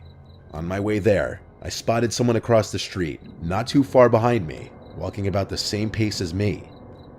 They were wearing a hoodie with the hood up. I couldn't see their face. Foot traffic on our block wasn't too common, but it also wasn't super weird either. The closer I got to Andrew's house, the closer the person across the street got. As I continued up the street, I turned again and saw the person was now on the same side of the street as me. My heart started to race. I started walking faster. According to my phone, Andrew's house was coming up just on the right. I texted him to come outside please because I think I'm being followed. He replied back okay. I turned one more time as I heard the sound of shoes running on the sidewalk approaching from behind me, and I saw the guy in the black hoodie running at me. I screamed and ran as fast as I could for about 5 seconds, before seeing Andrew run to the front of his house in confusion. I turned around again and saw the guy in black running the opposite direction down the street. I keep saying the guy in black, but I know it was Mike. That guy had an identical height to him from what I could tell.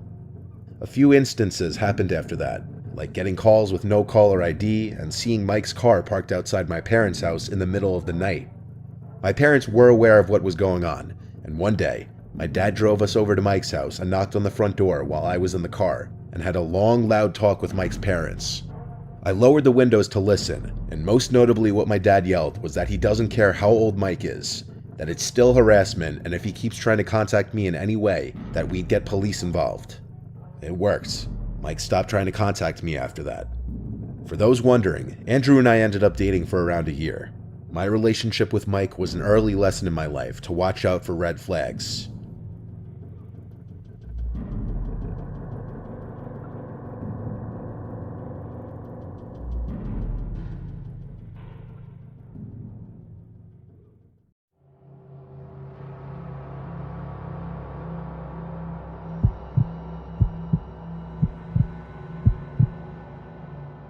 I'm part of this group that's centered around doing outdoorsy activities like hiking, snowboarding, mountain climbing, and so on.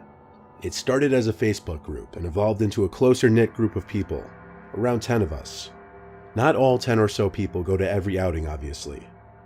We once organized a trip to Adirondack Park where we could climb one of the many mountain trails. On this trip, it was only 4 of us, DeVito, James, and Christina. We brought sleeping bags and 2 tents. Since James and I were the only guys on this trip, we carried the extra weight of the tents in our bags. Because we wanted to experience this during the beautiful fall foliage, we went in the month of October. The weather was perfect, but still, once it started getting dark, we couldn't continue on the path, and we'd have to set up camp before it would get too dark to do even that. We set up camp on a hard rocky surface, and 3 of us started collecting wood for a little fire. James poured some lighter fluid into the pile of sticks and wood we collected, and that helped get it going. Sitting around the fire, we started to eat whatever foods we had packed while recounting about previous trips we'd taken together. That's when it first happened. A scream from the distance, a woman's scream. A scream that sounded as though someone was being attacked or feared for their lives echoed down the mountain. The 4 of us fell silent and looked at each other. Any of us who had food in our mouths had stopped chewing. We were all just frozen for a few seconds. The scream didn't repeat. We broke the silence by asking what we should do. We should have been alone this far into the trail.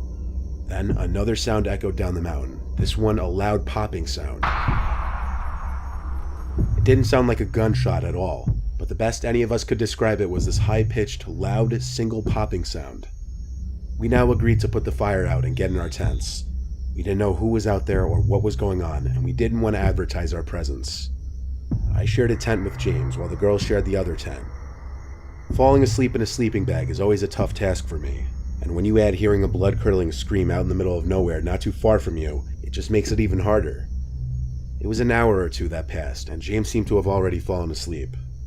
I was still rolling around from side to side, uncomfortable, when I heard another woman scream. This one was higher pitched and much, much closer. I sat up and looked at James, who was apparently woken up by the scream. We were scared to even leave the tent, because the scream was borderline right outside our campsite.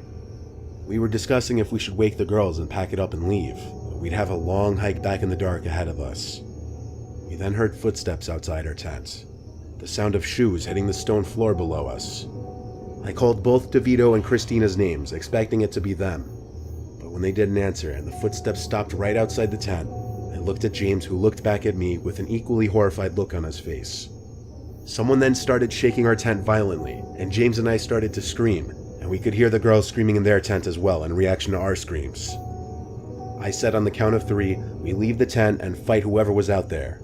I yelled my count to 3, and on 2, the shaking stopped.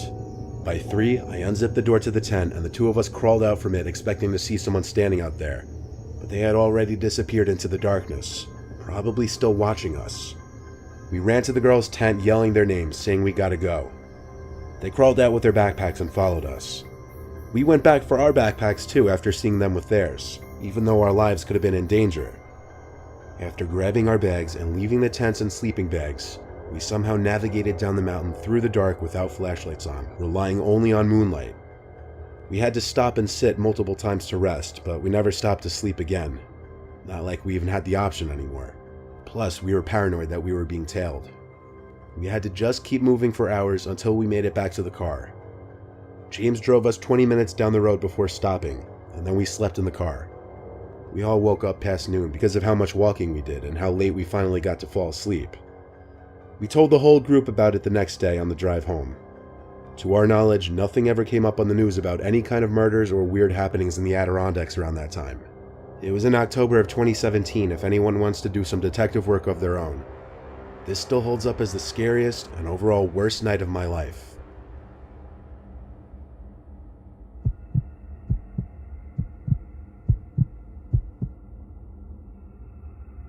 My uncle is notorious in my family for being a daredevil and always worrying my mom, other uncles, and grandma, especially considering he's been on multiple medications for decades. He's what you'd call an adrenaline junkie, and he's climbed over 5 mountains in his life, most notably Everest. Well, he's attempted Everest, but he didn't make it to the top. Something in his living on edge personality and mentality slightly changed after he attempted to climb Everest. I was just 10 years old when he did, and even I remember the change. It wasn't until 5 years later that I was told just what happened on Everest. My uncle went alone on his expedition, which may have been his biggest mistake. He said he stayed at base camp for a full day before continuing his climb beyond that point. At first his climb was easy, he says, and as one would imagine, it got gradually more difficult. Even though it's a well-known fact that many bodies of previous climbers are still to be found on the mountain, my uncle says he never expected to actually find one. He entered the death zone, which is the area of the mountain where the high altitude results in a lack of available oxygen for humans to breathe. This is usually above 8,000 meters, and most of the 200+ climbers who've died on Everest have died in the death zone. People are advised to not stay in the death zone for more than 16 to 20 hours. While in this zone, my uncle saw his first dead body lodged in a ravine, and being the happy, uppity, bubbly person he is, it was a shock and truly disturbing to him. He described his mood change from, in his words, feeling alive and on top of the world, to in over his head and mortal. Nevertheless, he progressed onward, and when he was tired, he took a break and sat down. Seeing the corpse really messed with his head, and he mentioned that he was also starting to feel dizzy and lightheaded, likely due to the high altitude. My uncle didn't want to get up from his position. He felt like he was losing energy and began talking to himself. My uncle finally got up from his seated position after an hour and decided he didn't have it in him to make it up to the top. He started to make his way down, until another climber bumped into him and started telling him to come on, let's go, passing him and climbing further up the mountain where my uncle just came from. My uncle told the man he was not up for it and was going to make his way back down to base camp. He recounts that as the man spoke back to him, urging him to continue up the mountain, his voice was very echoey and surreal. My uncle said take care to the man and continue back down the way he came with his head spinning and feeling short of breath. As he continued his way down, every time he'd look up, the man would be behind him, smiling and making hand motions for my uncle to come back up. He thought smiling and ignoring it would be the best way to get him to leave him alone. After continuously looking back to that man following him, my uncle finally stopped and started firmly telling the man he wasn't feeling well and just wanted to get back to base camp. The man slightly above my uncle smiled once more and said, "Watch me go over the ledge." Then he walked to the edge of the snow and leaped down, disappearing under the edge. My uncle said that as he saw this, it snapped him out of his daze and he ran over to the edge to look down it. But there was nobody to be seen sliding down the edge of the mountain, no marks in the snow. He didn't even hear the sound of him sliding down the snow initially or anything. Witnessing this made my uncle hurry down the mountain even faster, until the next thing he remembered was darkness, then waking up at the base camp medical clinic in a bed. He had passed out and a couple passerbys found him and carried him down low enough to where a rescue helicopter could reach him.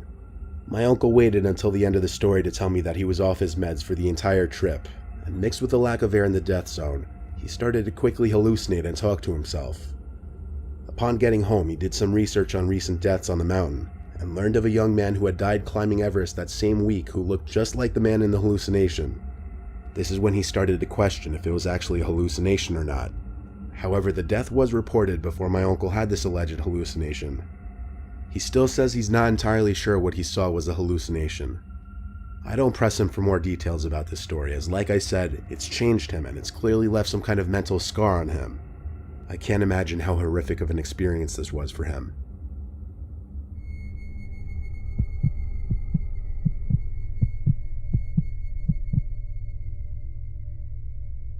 I once drove up to Banff National Park in Canada for a day of hiking and climbing. The park is home to numerous mountain climbing trails and is a scenic escape from the city for me to clear my head. I was going through a recent breakup and wanted to get out and get my mind off of it, and I thought this was the best way to do that. I had all my necessary tools in my climbing pack, including rope, a helmet, harness, quick draws, and whatever else I could fit in the bag. I hiked through half a mile of forest until I found a good rock wall I wanted to scale. So I found a strong enough tree to use as my anchor point and wrapped some rope around it. You may be asking why I started from the top instead of the bottom. Well, normally if I were on a known route, there would be eye bolts that are anchored into the rock that I could have just clipped my carabiner to, and when the carabiner is attached, then I'd clip my rope. As I climb up, I would place another carabiner or anchor and so on. But since I was making my own route on this day, I had to anchor at the top of the climb, which is called top roping, and rappel myself down to set each bolt. At the end of all of this, I'll be at the bottom and able to climb up after setting my own route. After I was all set to go, I started to rappel down the face and set my bolts. To skip all the mountain climbing terminology and talk, as I rappelled down, I eventually came across a cave in the face. It was literally this big hole in the mountain wall, but it seemed unusual to me because usually a cave entrance is ground level. I was intrigued, so I climbed inside of it. I had plenty of rope to allow me to go inside. I was sitting at the edge of this opening, looking inside, and it got pitch black in there not too far from the entrance. I wondered how big this cave was, and if it led to a separate entrance on the other side of the mountain. But more importantly, I picked up on this buzzing sound from deeper in the cave. It was this very low note kind of buzzing, like you'd almost miss it if you weren't paying attention. I walked very slowly deeper into the cave, and as the humming got slightly louder, I said hello into the cave. Not because I was expecting an answer from anyone, nor did I want an answer. I wanted to see how much of an echo there would be, to give me an idea of how deep this cave went, and there was quite a loud echo. But on top of that, the humming or buzzing sound stopped after I said it. I was creeped out, no doubt, but I was still intrigued as to what that buzzing sound could have been. I stepped just a little more into the cave, the rope starting to wedge at the top of the cave entrance now. I started to hear this slow, deep breathing, and I suddenly knew I wasn't in the cave alone. Perhaps there was an animal in there. I started to back away slowly out of the cave. When I felt I was close enough to the entrance of the cave, I took out my flashlight from my backpack, aimed it into the cave, and my finger quivered over the button for a few seconds. In a moment of poor judgment but pure curiosity, I turned the flashlight on and the cave lit up a bit. At first I thought it was just an empty cave, until I noticed the two heads peering to me from behind the curved cave wall. I could only see half their faces, but they looked sickly and decrepit. The way they were watching me, they were in the dark seconds ago, impossible for me to see, but them able to see me perfectly standing by the light near the entrance of the cave. I turned off the flashlight and ran for it back out of the cave. I started to climb back up the face when I felt a grip around my ankle trying to pull me back into the cave. I kicked as hard as I could at my attacker, and I felt my shoe hit their face. In response, the sickly-looking person let go, and I heard him make this horrible shriek of pain. He sounded less human and more like some literal cave-dwelling monster. I didn't look down. I climbed the rock wall faster than I'd ever climbed. I don't think either of those two barely human things I saw in that cave attempted to come out and grab me. I made it back to the top in a surprisingly quick amount of time due to adrenaline. The reason I didn't just allow the rope to safely descend me down to the bottom instead of climbing to the top was because I feared they would grab the rope and pull me back up. I carved 2 big X's at the top of the face, and then 2 more at the bottom, indicating to whoever passes by here not to climb here. I hiked my way all the way back to the side of the road where I parked my car. I had a long drive home lost in my thoughts, appreciating my life and scared shitless, wondering what the hell was wrong with those people in that cave. Why were they in there, and what were they going to do to me? I'm telling you, they looked pale and sickly. They were not regular people. I called the park warden's number and gave them the coordinates of the cave and told them about the dangerous, sickly-looking people hiding in there. I'll tell you one thing though, this experience definitely took my mind off my breakup for a while.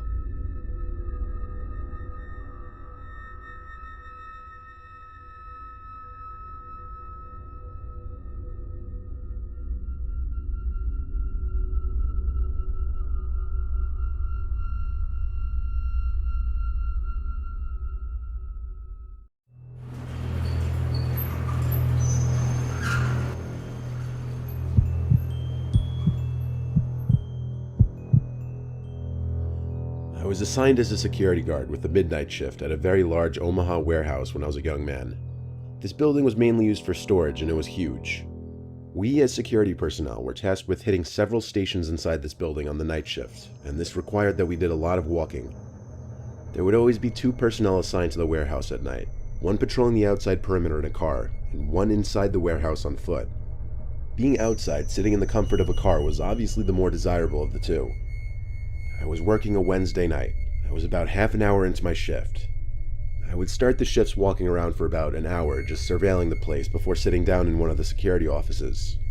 This room had some low-budget, ancient camera system that at the time was impressive technology, but it only had 2 screens because there were only 2 cameras in the entire warehouse, one in the northeast corner and one in the southwest corner.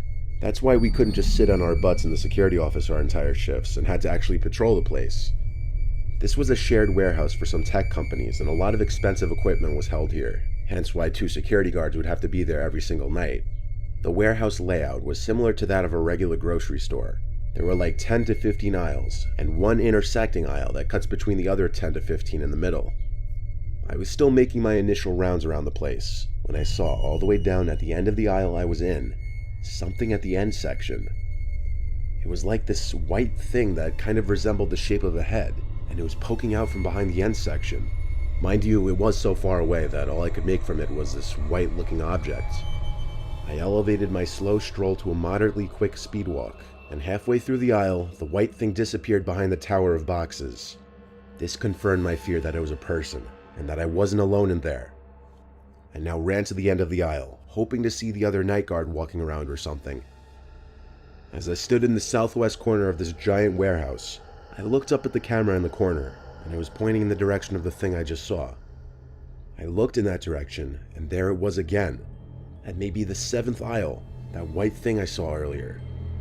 Now it was a lot closer, and I could make it out to be someone's face, as I feared.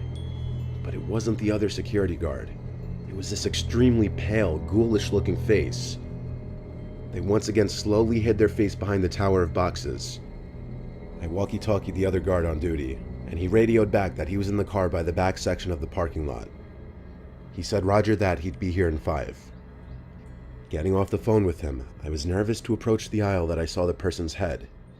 Even though this is exactly what a security guard's purpose and job is, you never actually expect or anticipate seeing any action. I took a deep breath and ran to that aisle and stopped at the end of it to look down it. The person wasn't in sight. I figured they must have ran for it. So I ran halfway down hoping to catch up to them, but I stopped when I smelled this horrible putrid odor. It smelled like a dead, rotting carcass. I followed the scent until it became overwhelming and I found the source of it. It was coming from this big wooden box that was different from the rest of the boxes. I pulled the lid off the box, and inside was a dead body laying in a pool of blood. The most shocking part of it was that it was missing a head. I walkie-talkied to the other security guard again, and yelled at him to call the police and report a dead body in the warehouse. I said this all while running as fast as I could to the back exit of the warehouse, struggling to get enough air. I threw up the second I made it out the door. I ran to the other security guard's car and sat in there with him, gasping for air. He was still on the phone with the police, so I took the phone and told them whatever the other security guy didn't. Given the nature of the situation, they sent like 5 or 6 cop cars and basically had the entire place surrounded. The body was loaded into an ambulance, and for a good chunk of the night, police were in the warehouse doing forensic work. Perhaps the weirdest part of all of this was that when trying to go back to the video footage captured from the night before, the footage cut out for about 3 hours in the middle of the night. There was no explanation for this happening. I've thought about this night for almost my entire life, basically. I don't believe in ghosts or anything, but I don't really have an explanation for this. I've thought about some far-fetched possibilities, though, like that whoever the murderer was in the warehouse that night and was holding up the severed head of that body, hence why it looks so pale and ghoulish. In fact, it gave me chills just now thinking about it again.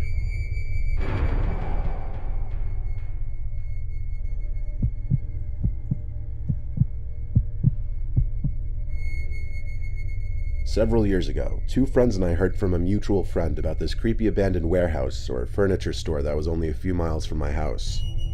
One night while on a drive, the 3 of us decided to check it out. We parked at a Walgreens a few hundred yards from the warehouse and started walking towards it. As we got closer, my friend, I'll call him Jim, kinda chickened out and stayed back while me and my other friend, I'll call Mark, continued on. As we approached the right side of the building, it became very obvious that this place had been abandoned for a very long time. The front entrance was boarded up, and there were vines and ivy growing all over the building. Our mutual friend said that the only way in was through a busted-in wall in the back. We went around back, and sure enough, there was a broken-in narrow section of wall we could get in through. We stepped in, and it was completely dark. We couldn't see our hands in front of our faces, so we turned on the flashlights on our phones and looked around. There was trash and debris everywhere on the concrete floors. We were in what appeared to be the main room of the old store, and it was huge. An entire football field could probably fit in this room. We could even hear an echo when we talked.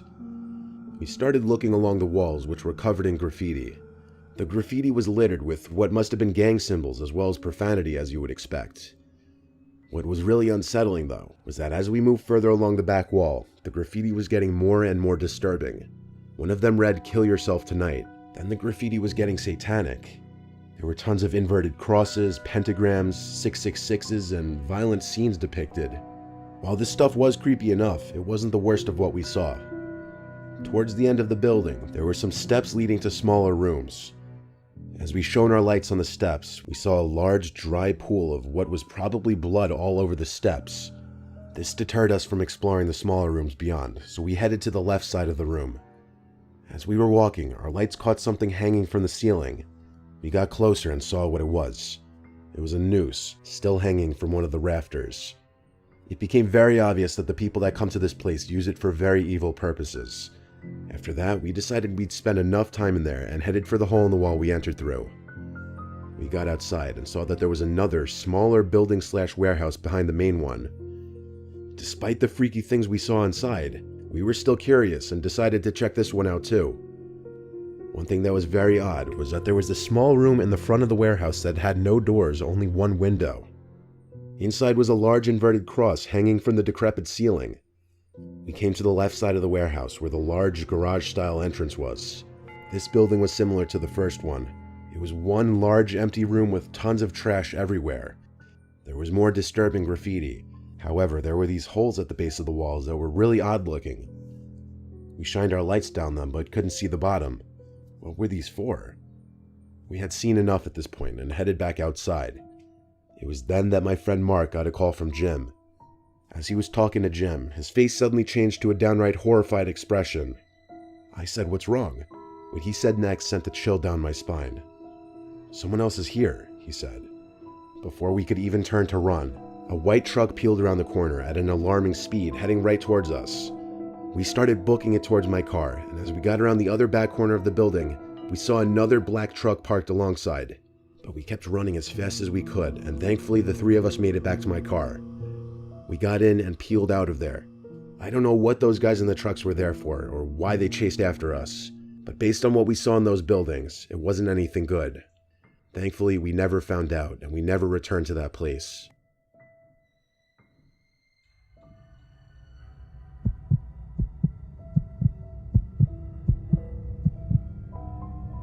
In my mid-20s, I used to be a party planner and event coordinator. I was basically in charge of throwing dope parties for this record label group. I'd have to rent out venues for a night or weekends, which would allow us to host our events in these places. Usually we wouldn't pay until after the event, and the landlord or owner of whatever property we were using would take a cut of the profits. There was this one time that my group rented this big warehouse for an entire weekend, and we would be hosting parties Friday and Saturday night. Once the place was rented out, I had to do a lot of setting up, which included setting up tables for bottle service, setting up portable bars, and a DJ stand. A lot of work would go into these kinds of pop-up venues, but they were always extremely profitable. My buddy Jack, who was also on the event planning team, was helping me on the Wednesday before the party weekend.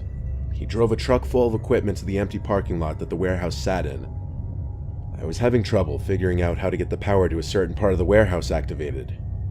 I looked for any kind of electrical panel or circuit breaker box, but I was having trouble finding one. I gave the building owner I dealt with a call, and he picked up almost right away. His name's Carter. He told me exactly where to go for the electrical panel that would turn on the specific lights I was looking for. He directed me to a door that had an exit sign on top of it, but it wasn't on. Through this door, I was in a very short, very narrow space with a door on one side which I presume led to the outside, and then a half flight of stairs on the other side. I was supposed to go down this half flight of stairs, which led to another tight space with a couple doors. This room was hard to explain without just seeing it for yourself. I'm 6'4", so I had to bend down a little bit just so my head wouldn't hit the ceiling. That's how cramped it was down there. This level had very dim nightlight kind of lights hung on the ceiling. Dim but enough light to navigate just fine. I found the electrical panel, and Carter told me exactly which switches to flip. Then I shut the panel door and turned the key to lock it, even though he told me to just leave the key in the lock. I thanked him and our call ended. I heard a loud and obvious buzzing sound that would be going off in spasms. I followed the sound of it to a door leading to a pitch-black room. Pulling the door open was hard as it scraped against the concrete floor. There was this red light in the top corner of the room that synchronized with the buzzing sound. When the buzzing stopped, the light would also turn off. I was trying to figure out what it was, but it didn't make sense. I I stepped deeper into the room and noticed whenever I moved, the light would turn on and the buzzing would sound. When I stood still, it stopped. I don't know why, but I was creeped out, so I went back to the doorway of the room. I took one more look inside, and the red light turned on again, lighting up the room with this eerie red glow. I decided to call Carter and tell him about the potential problem with the light and the buzzing. He told me calmly that the light was a motion sensor, and the buzzing was because that one in the basement was busted. I asked what he meant by motion sensor, and he explained that there's at least one in every room in the building, as it's part of the security system. I looked back into the room, and the light was still on. I asked what could be setting it off in there, and he said he had no idea. And that's when I spotted it. There was someone, I couldn't tell if it was a man or a woman because of the long, disheveled hair, sitting in one corner of this room, half hidden behind a pile of old boxes. Their eyes were the most noticeable feature because of how goddamn wide they were open. The mouth was like a half smile, and they were moving their arm in a manner that was as if to tell me to come here. I know it took me a few seconds to describe this person just now, but I was literally screaming at the sight of them in under a second. I slammed that door shut and ran back up the stairs and out that exit door. I told Carter we were leaving and not using the warehouse anymore. I didn't ask any more questions after that. I didn't care, it was his problem. I yelled at Jack to get everything he could back into the truck. We collected our stuff as quickly as possible, loaded the truck back up, and left.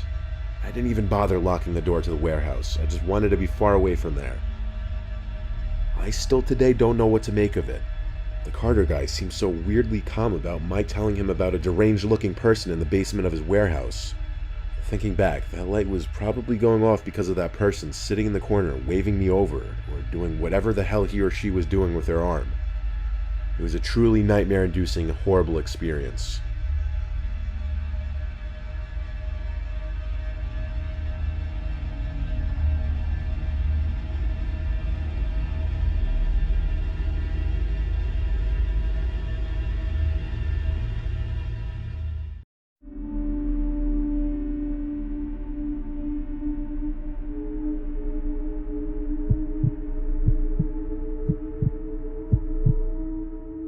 Ages ago, when I was a boy, one of my favorite things to do would be to have sleepovers with my friends, especially my friend Joe. Joe had the coolest house layout. It was big and it had this huge basement with a pool table, air hockey table, and the entire basement looped around in a big circle, and we'd often ride his scooters around the loop in the basement while on our sugar rushes after hours of playing video games and eating junk food. The best part was his parents could never hear us down there, as they slept all the way upstairs. I'll never forget the night that my mom dropped me off at Joe's house after dinner. It was a night before a holiday, so we didn't have school the next day. Joe and I went straight to the basement and started playing one of his new video games on his PlayStation 1, when suddenly the door to the laundry room in the back creaked open. We paused the game and turned around to look, and yes, the door was now cracked open. I told Joe to go check it out. He said it's fine, it happens sometimes. To be honest though, sometimes at night alone in his basement, Joe and I would get spooked. I told him to go shut the door because something about having that door open leading into a big pitch black laundry room was uncomfortable. I think he agreed because he got up to close it. After a while of playing video games, I started riding Joe's bike around the loop of the basement, which honestly was a lot more fun than it sounds. But then something else happened. There was a noise, almost like the sound of a laundry machine door being banged or closed. It came from the laundry room again, obviously. This time Joe and I ran up the stairs freaked out, and Joe called his dad to come check the laundry room. His dad opened the door to the laundry room, had a quick 5-second look, and calmly said there's no one in there. So he went back upstairs to bed, and Joe and I continued to hang out for another hour or two. Then it came time to go to sleep.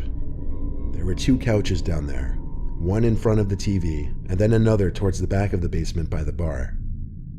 I slept on the couch towards the back of the basement. I didn't sleep long though. I woke up and it was still pitch black in the basement, no light shining through the small basement windows. It was still the middle of the night. I rubbed my eyes and sat up after getting this weird feeling of being watched. "Joe?" I said, just checking if he was awake. After saying his name, I heard and saw something moving in the darkness to the laundry room. And then the door creaked shut. I jumped off the couch to wake up Joe, but when I got to his couch, he wasn't there. That's when I became wise to what was going on. Joe was trying to scare me. I tiptoed to the door of the laundry room. I figured I would reverse it on him and scare him instead. I put my hand on the doorknob, and after a little mental buildup, I yanked the door open and went inside screaming. I turned on the light to the room, but Joe wasn't in there. Where could he be hiding? In that moment, I was beyond confused. I knew he had to be in the room. Then I noticed something through the glass of the dryer machine. I walked over to it and knelt down. Someone was in the dryer machine, crunched up and like a ball. You know how dryer machine doors usually have a sort of tinted glass that's hard to see through? Well, while I knew there was a person in there, it took me a few seconds to catch on that the person that was in the dryer machine looking back at me was not Joe. It was some grown man. I started screaming and ran all the way upstairs to Joe's parents' room. Everyone in the house came out from their bedrooms in response, including Joe. Joe apparently was having a hard time falling asleep on the couch, so he went upstairs to his bedroom. I yelled there was someone hiding in the dryer machine. As Joe's dad started his way storming to the basement, somebody ran through the living room and out the front door. Joe's mom let out a scream as his dad ran outside in his slippers to try to catch the man. Of course, being that he was only in slippers, he didn't have a chance. When he came back, Joe's mom had already called the cops. When the cops came, they asked me if there was anything specific that I could make out about the man. All I could say was that he was wearing dark clothes. Joe and I slept in his room. I slept on the floor with a blanket, and we kept the door locked. We took a break from the sleepovers for a while after that.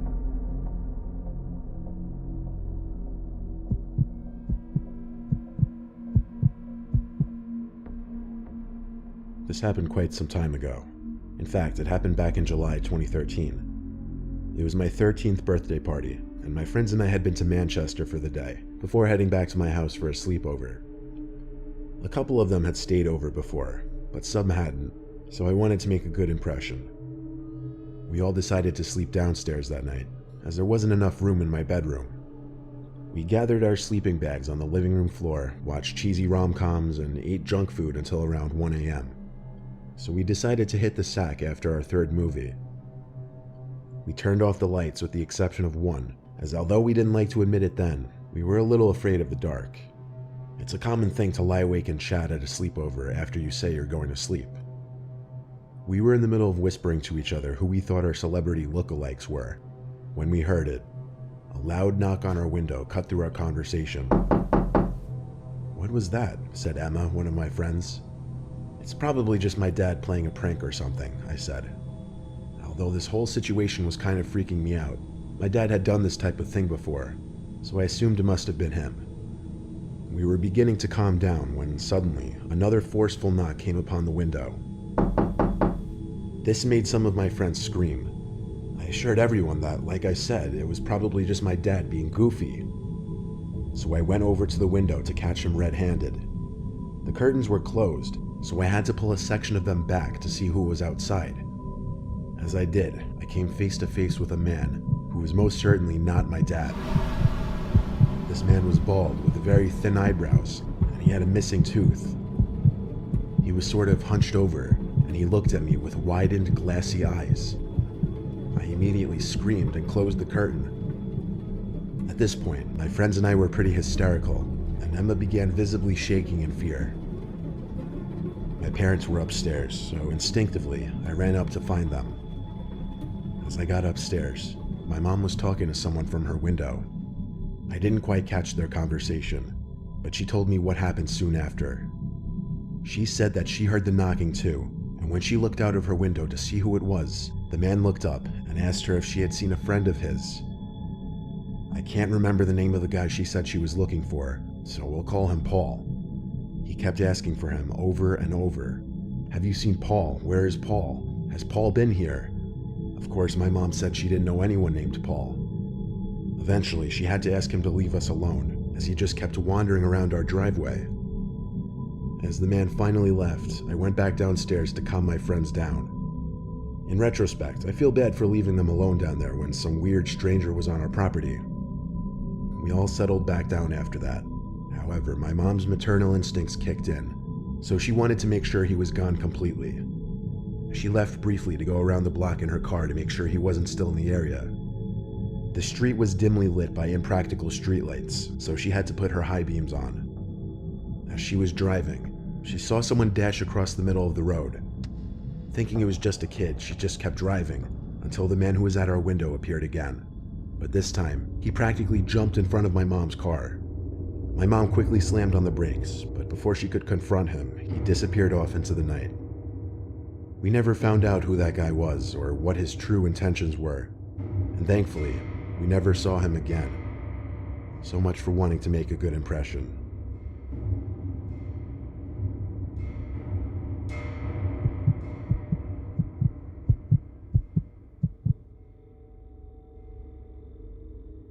My friend Jake slept over at my house one night when we were 12, and because of that, he may have possibly saved my life.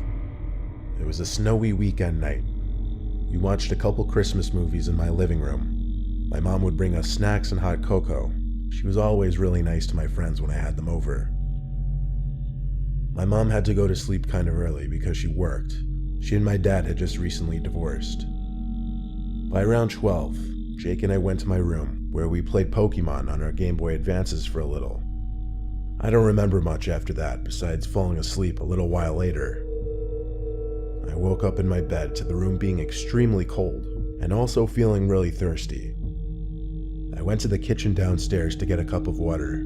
I noticed how much colder it had become upstairs as opposed to downstairs. I went back to my bed and tucked myself in. As I lay there trying to fall back asleep, I realized Jake was breathing weird, like a deeper, heavier breathing. It went on for some time, and after making a note of it in my head, it was all I could focus on, so I eventually threw a pillow at him. As he woke up, I told him to stop breathing so loud. He was confused as he looked up at me in my bed. He said, "What are you talking about?" I told him to just lower the volume of his breathing noises, as he was borderline snoring. Jake shifted his focus from me to down below my bed, and then he screamed. He crawled backwards until his back was pushing up against my dresser. I yelled, "What is it?" I hopped off my bed and looked under it where he was staring at. There was a middle-aged man with long hair laying underneath my bed, and he had his finger up to his lips saying, "Shh." It was a surreal sight to say the least. I felt like my heart was beating 200 beats per minute. The man whispered, "I know your mom. I'm here to see her." He started crawling out from under the bed. At that same moment, Jake and I ran from the room, screaming for my mom. We got to my mom's room and locked her bedroom door behind us. She was immediately distressed and confused by our screams. I barely had enough time to yell, "There's a man under my bed," before the doorknob to my mom's room started twisting and shaking. Then, the sounds of the doorknob failing to turn shifted to heavy, aggressive bangs at the door. My mom ran to her phone and called 911. She was on the phone already in tears, while also screaming at the man on the other side of the door to leave us alone. The man tried kicking the door in, but I think when he heard my mom on the phone, he left the house. We were all in shock.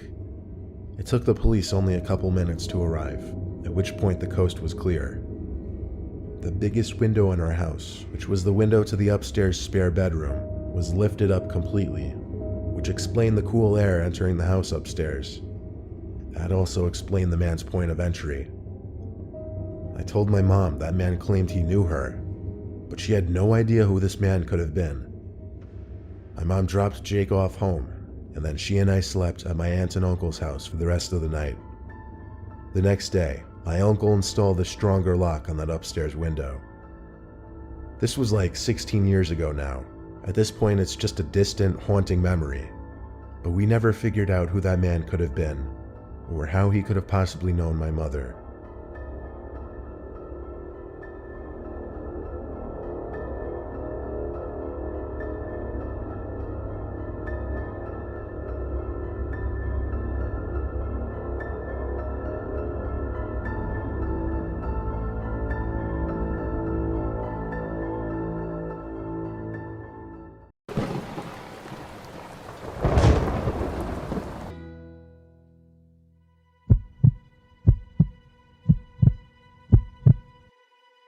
I've always loved thunderstorms ever since I was a kid, and so does my 6-year-old son. Anytime there's a storm, my son and I will sit in the backyard under the gazebo and just watch and listen. This was on a hot, stormy August night in Florida. As soon as we heard the first strike of lightning in the living room, my son jumped up and said, "Let's go sit outside." I followed him outside, where we ran from the back door to the gazebo, getting pretty wet on the way. It was already pouring. I have a nice setup under my backyard gazebo. It has a mini bar, a few wicker sofas, a TV, and mini fire pit. As we usually would, I turned on the fire pit and TV, and my son and I just laid back and relaxed, listening to the sound of the pouring rain and constant thunder. The thunder would get louder and louder as we sat out there, and the time between the flashes of lightning and cracks of thunder was getting shorter and shorter. The bulk of the storm was getting closer to us. The lightning was getting so bright and frequent that it was genuinely starting to light up the entire backyard any time it flashed. And my backyard is big, with woods covering 2 edges of it. Perhaps after the biggest flash of lightning yet, my son squealed and pointed out towards the backyard. "What?" I said, to which he said he saw someone standing in the backyard. I stood up and walked to the edge of the gazebo. I couldn't see anything in the dark, so I was waiting for another flash of lightning. The next few flashes of lightning were too small to fully see into the yard, but when the next earth-rumbling flash of lightning struck, I saw what he meant. There was someone indeed standing out in my backyard by the woods. I told my son to go rush inside and turn on the backyard lights. He did so without question, and I stood in place waiting. About 10 seconds later, all of the backyard lights were on, but I didn't see the person way out in my backyard anymore. I waited for more lightning to maybe help see. But even with the lightning, I didn't see them anymore. They were gone. He, she, whatever, I didn't know. All I knew was that there was someone walking around my yard, and that didn't sit right with me. I went inside the house and locked all the doors, but kept the backyard lights on. I even turned on the front yard lights too. I didn't want to tell my wife, but my son had already done so anyway, so when she was all concerned and asking if we should phone the police, I lied to her and told her I saw the person out there leave. She asked if it was a man or woman, to which I replied woman, as it sounded less scary. For the rest of the night, the 3 of us watched a movie in the living room, with the storm still overhead. Eventually it was my son's bedtime, so my wife tucked him in and then came back to the living room, and we started watching something else. We still heard the thunder outside. Eventually I went back to the den to turn off the outside lights, front and backyard. When I went up to the living room, my son was standing at his bedroom door, scared, saying there's someone at his window. My wife and I looked at each other and yelled, "What?" I pulled him away from his doorway, and then I stood at the doorway, looking at the window, waiting for the lightning. When the lightning struck, no one was at his window, but I believed him. Someone was out there, that much was already established. I told my wife and child to stay inside while I go out and look, even though my wife didn't want me to do that. I grabbed a baseball bat from the closet and stormed out into the rain after turning all the lights back on. I started in the front of the house, then worked my way to the side, then the back. I looked under the tables, in the gazebo, under the deck, and when I thought the backyard was clear, the last side to check was the right side of the house. I would begin to walk towards the side of the house, and instantly saw a person in a hood, but I only saw half of their face and head. They were peering around the corner of the house. Most of their face and all of their body was hidden behind the wall. If I had to guess, I'd say it looked more like a man. I screamed, but I also ran in that direction with a bat raised up. The person disappeared behind the corner. When I made it past that corner, they were gone. Even with all the lights on, I didn't see anyone there. I went back inside and told the 2 of them that it was okay, that I chased the man away. But my wife did not like to hear that it was a man. I made sure to close all the blinds in the house now. Luckily, we weren't bothered again by that man. My son slept in our bed with us that night just because he was so scared, and I understand why. I didn't see it, but I can only imagine how scarring it was to see a man standing at his window at the young age of 6.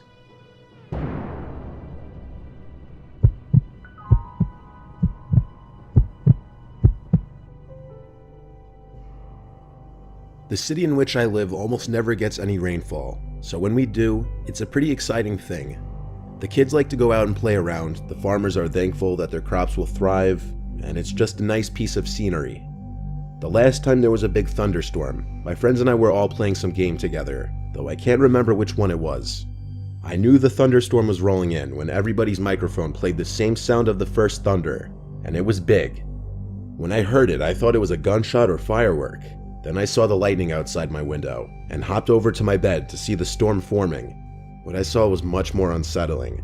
Across the street from me was a man. He wore a gray hoodie and some jeans. He looked fairly tall, though not too muscular, and he was just standing there.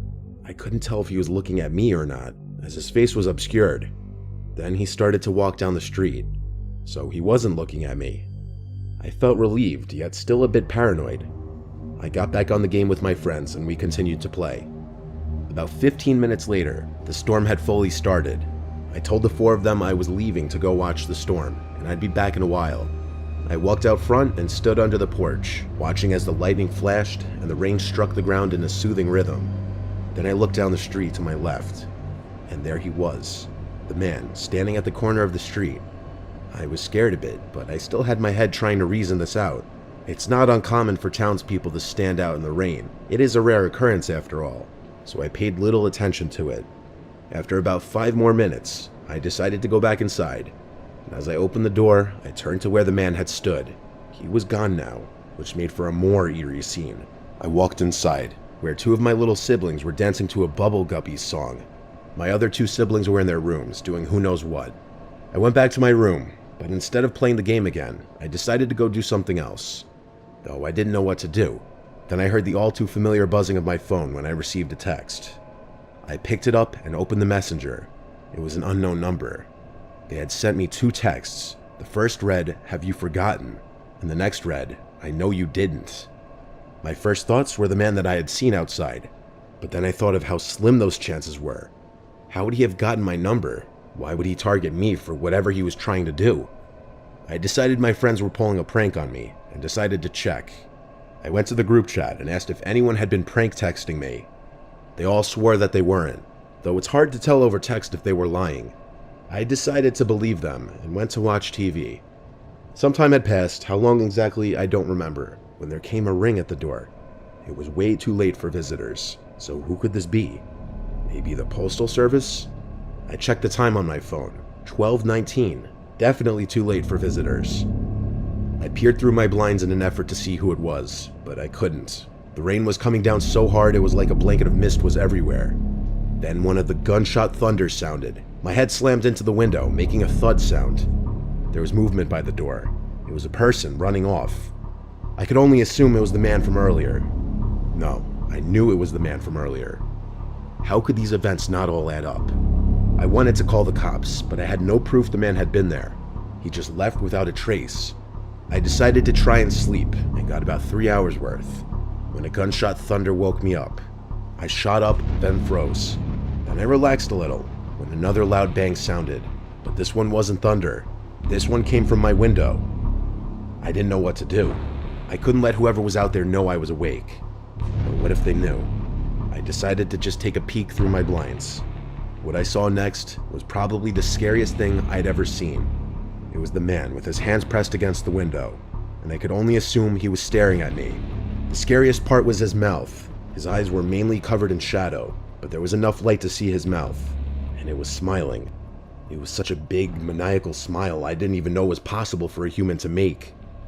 Then he stood and left. Just like that, he walked into the rainy night from which he came.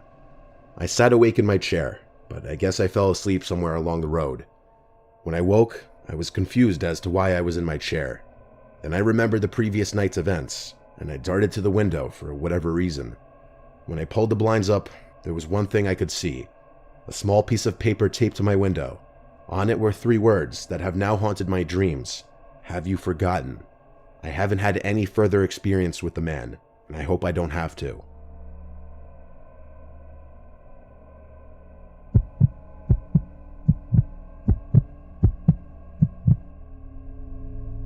It was a night I was working late. The weather outside was awful, and I was just leaving my job to go home. It was about 12 a.m. during a thunderstorm.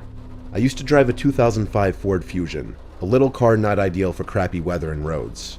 I was taking my usual route home, and the rain was so bad that even having the windshield wipers on the highest setting didn't help that much. I still could barely see. I was going 40 miles per hour on a 55 mile per hour road. That's how bad it was. There were no other cars around me. And when I least expected it, Through the water building up too quickly for my wipers to handle, thus partially blocking my view, I saw someone dressed in white running across the road from one side of the woods to the other. I saw them almost too late. I had to slam on the brakes and swerve to avoid hitting them. I swerved and lost control onto the grass before crashing head-on into a tree. The airbag deployed and my whole body jerked forward into it. I couldn't even believe what just happened at first. I was in shock. I knew immediately my car was totaled, but when I slowly started to accept what just happened, I started to look around my car for the person that just ran across the road randomly. I was currently in the middle of a quiet highway with no buildings nearby for miles and no cars to be seen. There should have been no one walking around here, especially in this weather this late. It was a work night and extremely late, so I was nervous nobody would pick up. The first person I called was my brother, who didn't pick up after several attempts. He was definitely asleep. I tried my sister next, with equal results. I didn't want to have to involve either of my parents in this, but with no other option, I called my dad on his house phone, which was sure to wake him up. He picked up on the last ring, and I explained the situation. I told him I'd need assistance, and didn't know what number to call for a tow. After ensuring that I was okay and that I had no injuries, he gave me the number for our family's roadside assistance company to call. He said he'd get dressed and drive over to me. His house was about 10 to 15 minutes away. My dad also told me to get out of the car to look for whoever was crossing the street and to keep my doors locked. When we hung up, I stayed in the car, nervously looking around every window, though not seeing much because of the pouring rain. I truly was so scared that I was about to piss my pants, knowing someone was out there, wondering if they intentionally ran in front of my car. I called our roadside assistance company, and they were sending a tow truck right away. About 10 minutes passed since the phone call with my dad now, and I texted my dad, "Are you on your way yet?" He texted back, "Yes." I had my hazards on, though I'm sure the car being ran into a tree would help enough in finding me. I turned to my right, as if I instinctively knew someone was there, and I jumped out of my seat and screamed at the top of my lungs as I felt like my heart dropped out of my body. There was a soaking wet man in white, looking into my car with his mouth hung open in an O shape and his eyes squinted. He then put his hands on the glass and started to rub the windows. I didn't know what he was doing, but I yelled at him to go away. He started to try opening the locked door, and when it wouldn't open, he started to pound his fists on the glass. He did all of this with his mouth still hanging open in that weird O shape. I didn't know what to do other than call my dad again. He picked up, and I basically cried into the phone that there was a random man trying to get into my car. My dad screamed into the phone not to open the doors, and that he's almost here. He stayed on the line with me as the man outside started to hit the window with his elbow, causing me to scream and my dad to panic into the phone. Surprisingly, the glass didn't shatter, and as if my prayers were answered, I saw headlights approaching from down the road and pull up behind my car. The man outside looked to the other car, which happened to be my dad's, and as my dad stepped out of his car and charged at this creep, the creep tried to run away into the woods, but my dad tackled him, and I swear beat his face in to the point that his face would have been completely covered in blood if it weren't for the heavy rain washing some of it away. He held the man down as I called the police. The tow truck driver arrived on scene first, and he was of course shocked at the unusual scenario he just pulled up to. Police showed up not long after that, and it was the most satisfying feeling seeing that man arrested. Not only was he charged criminally, but we pressed charges for the damages to my car. His name is Marcus Green. I never showed up to court. My father and our lawyer did. I didn't want to see that man ever again. The disturbing face he was making, along with seeing him striking my car to break in, is something that will stay with me for a long time.